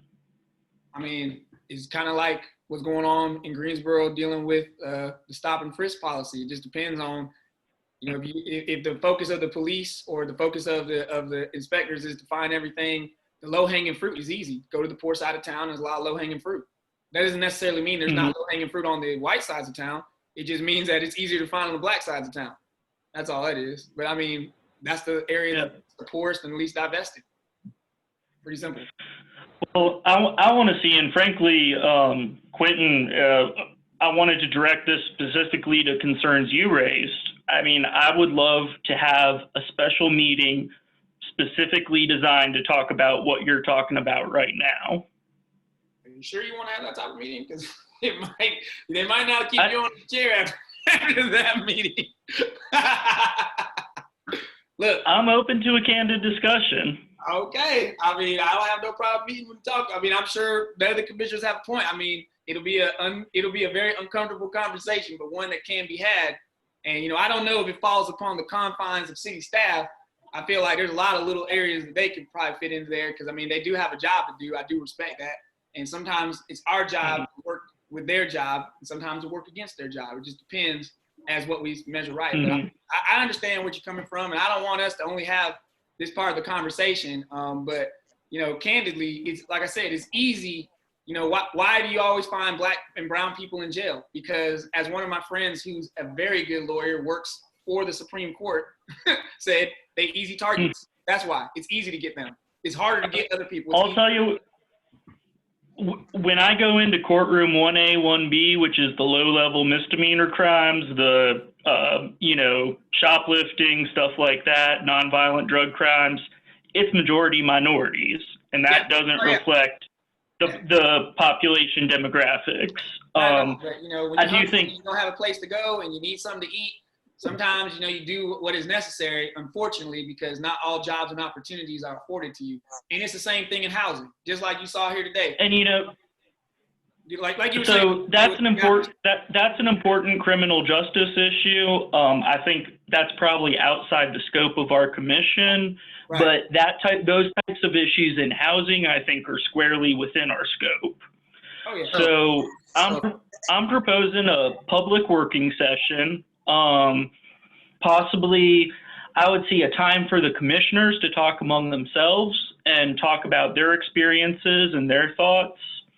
And also a time, just like we open it up to the public to talk about cases, opening it up to public comment. I'd just request, I know these issues can be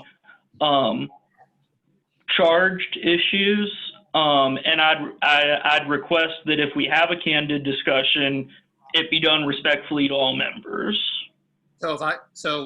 So I'll just say this, Peter, I do appreciate everything you're saying. I know that it's coming from the heart, and I know it's sincere, and it's for the benefit of a better and stronger commission. So I do appreciate that.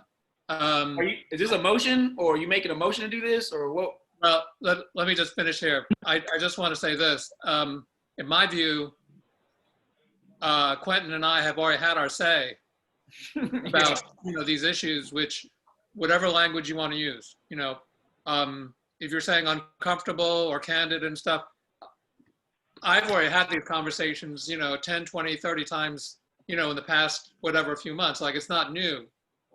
So I'm just saying, I think we have had our say as to like having more communication and whatever else other people think. I'd be happy to go to the meeting and hear what other people have to candidly and uncomfortably say. But for right now, and I appreciate what you're saying as well, Peter, by opening up the door for folks who want to walk through it. So if they want to come, I think that'd be great. But I'm also saying, and that yeah. So I definitely appreciate that's in essence what I'm proposing. And I mean, to be candid, Quentin and yourself raised very valid issues about racial topics in local leadership at the last meeting. And that's a perspective that others probably have some knowledge of, but can't fully appreciate. Can I just say, and I think, like you said, sorry, I would like to be in a space where we are not holding the public hostage to our discussions, and we can speak and say the things that we need to say without, having in the back of our heads that we need to keep it short because, people have jobs to go to and lives to lead. And And, you know, having the opportunity to do that, I think would be really great. So, and there's bigger issues too that we haven't even touched, like the redlining ideas that are coming back and becoming more prevalent. And there's lots of things going on, and I would like that space to discuss it. When would you like to have this? And one other. When would you want to have this meeting? Would you want to have this meeting sooner than later? You want to have it in October, November? Yeah, I'd say sooner rather than later. You know, we need some time to prepare and get space and everything and get it, excuse me, get it on the calendar. Okay. What are your all's thoughts on that? And, you know, Tracy just gave a good idea of, should it be public or a closed session? I think you have more than one. Would you like to have I think if you open up to a public session, I think it'll be a very valuable, session. If you ever want to know how good something's doing, don't ask the higher ups and don't ask the people who make a lot of money. Ask people who got to do it. They'll tell you really how things are going on the shop floor. So I think that's something that you should really think about. I'm all for it. I have no problem with it. We have a new commissioner. Commissioner Waddell, what do you think? And you're muted. Well, I read the August minute, and I understand that there is some controversy and need to talk. So I'm up for in-person meeting or whatever kind of meeting that we need to have to air out what's going on the booth. Okay. Mm-hmm. Definitely good with that. I mean, and one thing who would set that up? I'd be happy to talk with city staff, and I also wanted to reach out to the Human Relations Commission about possibly making that a joint venture. So I'm happy to take point if y'all want me to. And just to be clear, I also feel like being most transparent to the public is paramount. And I would not suggest a closed session for this discussion. But okay, so having some sort of public comment portion. Right. That is not. And maybe what we could do is. I'm listening. Go ahead. I'm sorry. Oh, and I was going to say maybe what we could do is have two parts. First, a discussion visible to the public, you know, Zoom or whatever, but just the commissioners, and then open it to public comment. Okay. Mr. Chairman, let me ask a question. Are you proposing a closed session meeting in which the public is not able to observe? Is that what I just heard? No, I'd be proposing an open session, an open working session, but with a period without public comment so that commissioners can express their viewpoints, and then switching to a public comment section with a chance for commissioners to respond. Okay. Is that something, it sounds like there's a consensus going forward that this would be a good idea. Yes. Sure. Is anyone opposed to it? And the last thing I want to do is offend anyone with this type of thing, but I think discussion is good. Peter, you're doing great. But like I said, you know, I want to hear from the rest of the commissioners who say, yeah, they're behind this stuff. Because like I said, Quentin and me have already said our piece. Mm-hmm. And I think one thing I've noticed from all of the commissioners, and Ms. Waddell, I'm looking forward to getting to know you more, is everyone here is very, very passionate, especially about housing issues. And I think most of us generally agree on issues we discuss. It's just different manners of accomplishing that and different backgrounds that each of us have. So I would see the initial portion of the discussion when it's just the commissioners be us talking about our own personal experiences. And Andrew, you bring stuff, Quentin brings stuff, I bring stuff. Everyone on the commission has experiences that shape a viewpoint. and just kind of getting an idea from where each of us is coming from. I'll tell y'all one thing I found out recently. I didn't know the extent to which Ms. Cannon had a background in public health as it relates to housing.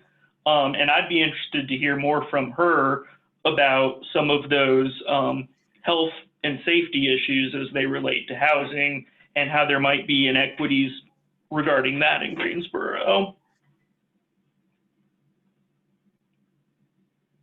So I guess that's it. So I guess, Troy, you'll be setting up a alternate discussion meeting togetherness. And yeah, because we will have to give notice to the public because there will be a quorum present. But the question I was going to ask is, y'all have your annual training next week. You have the other training the week after with Dr. Jones, Love Jones. Would you like to look, maybe do that meeting first, and then let's see if we can get a meeting set up with the commission and see if Dr. Jones would be willing to help facilitate that meeting with y'all? Is Dr. Jones a city staff? I'm open to that. She is. She is? Yes. That would probably push us into the first week or two of October. Yeah, and that's still in a relatively timely manner, so. Y'all want to look, Troy, I'm happy to get with you after this and, set a date. Does anyone have, if we're looking at the first half of October, days that they cannot do it? Peter, this is Suzanne. I'm going to be in Virginia the entire, the 1st of October through the 9th, so keeping grandchildren, so I won't be available that first full week. We could do that next week, the week of October 12th. I'm good there.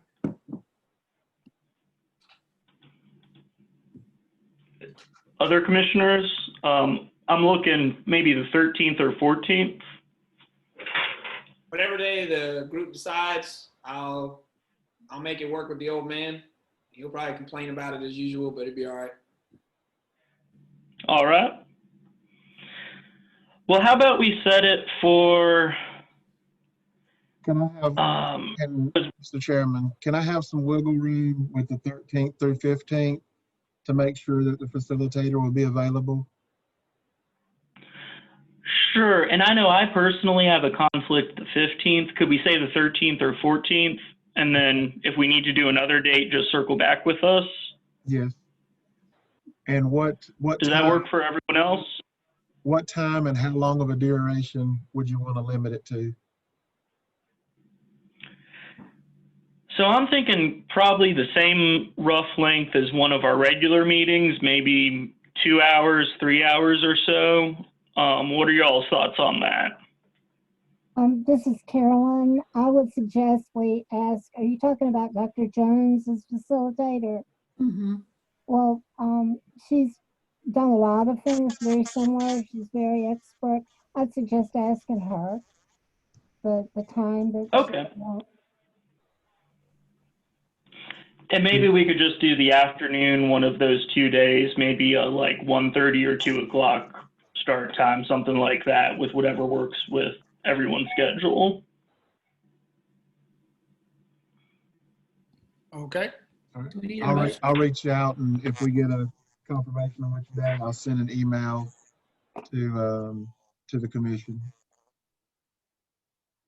Thank you. And I'll just make this, it sounds like there's consensus. I'm going to make it a formal motion that the Housing Commission hold a working session in October to discuss racial inequity in housing in Greensboro. I will second that, Peter. Thank you. And let's call the question and, make a vote on that. Yes. Commissioner Brown? Yes. Commissioner Waddell? Yes. Commissioner Lamont? Yes. Commissioner Nassel? Yes. Commissioner Young? Yes. Chair Isikoff? Yes. All right. Well, thank you, everyone. I appreciate everyone's work today. Is there a motion to adjourn? I move that we adjourn. Thank you. Second. Thank you. And I heard a second from someone. Teresa. Yep. Thank Mr. you. Chairman? Motion and second. Let's do a vote by acclamation for this one. I think we can do that. Troy had something he wanted to tell you. Go ahead, Troy. I was going to mention just real quick, because I figure once you vote, you'll be gone. If you remember the screenshots of your chats, if you have any chats that you've done on the Zoom meeting, screenshot and please email those to myself or to Jasmine Pressa, and that is per the City Attorney's Office request for the virtual open meetings law. Thank you. All right. Thank you, Troy. Thank you, everyone. All those in favor of adjourning, say aye. Aye. Aye. Aye. Any opposed? Nay. I love being here. Let's keep talking. No, I'm messing. All right. Well, y'all take care. I'll see y'all. Anyone who's coming at training next Wednesday. Thank you, Peter. Thank you, Peter. All right. Y'all take care. Bye. Thank you. Good night.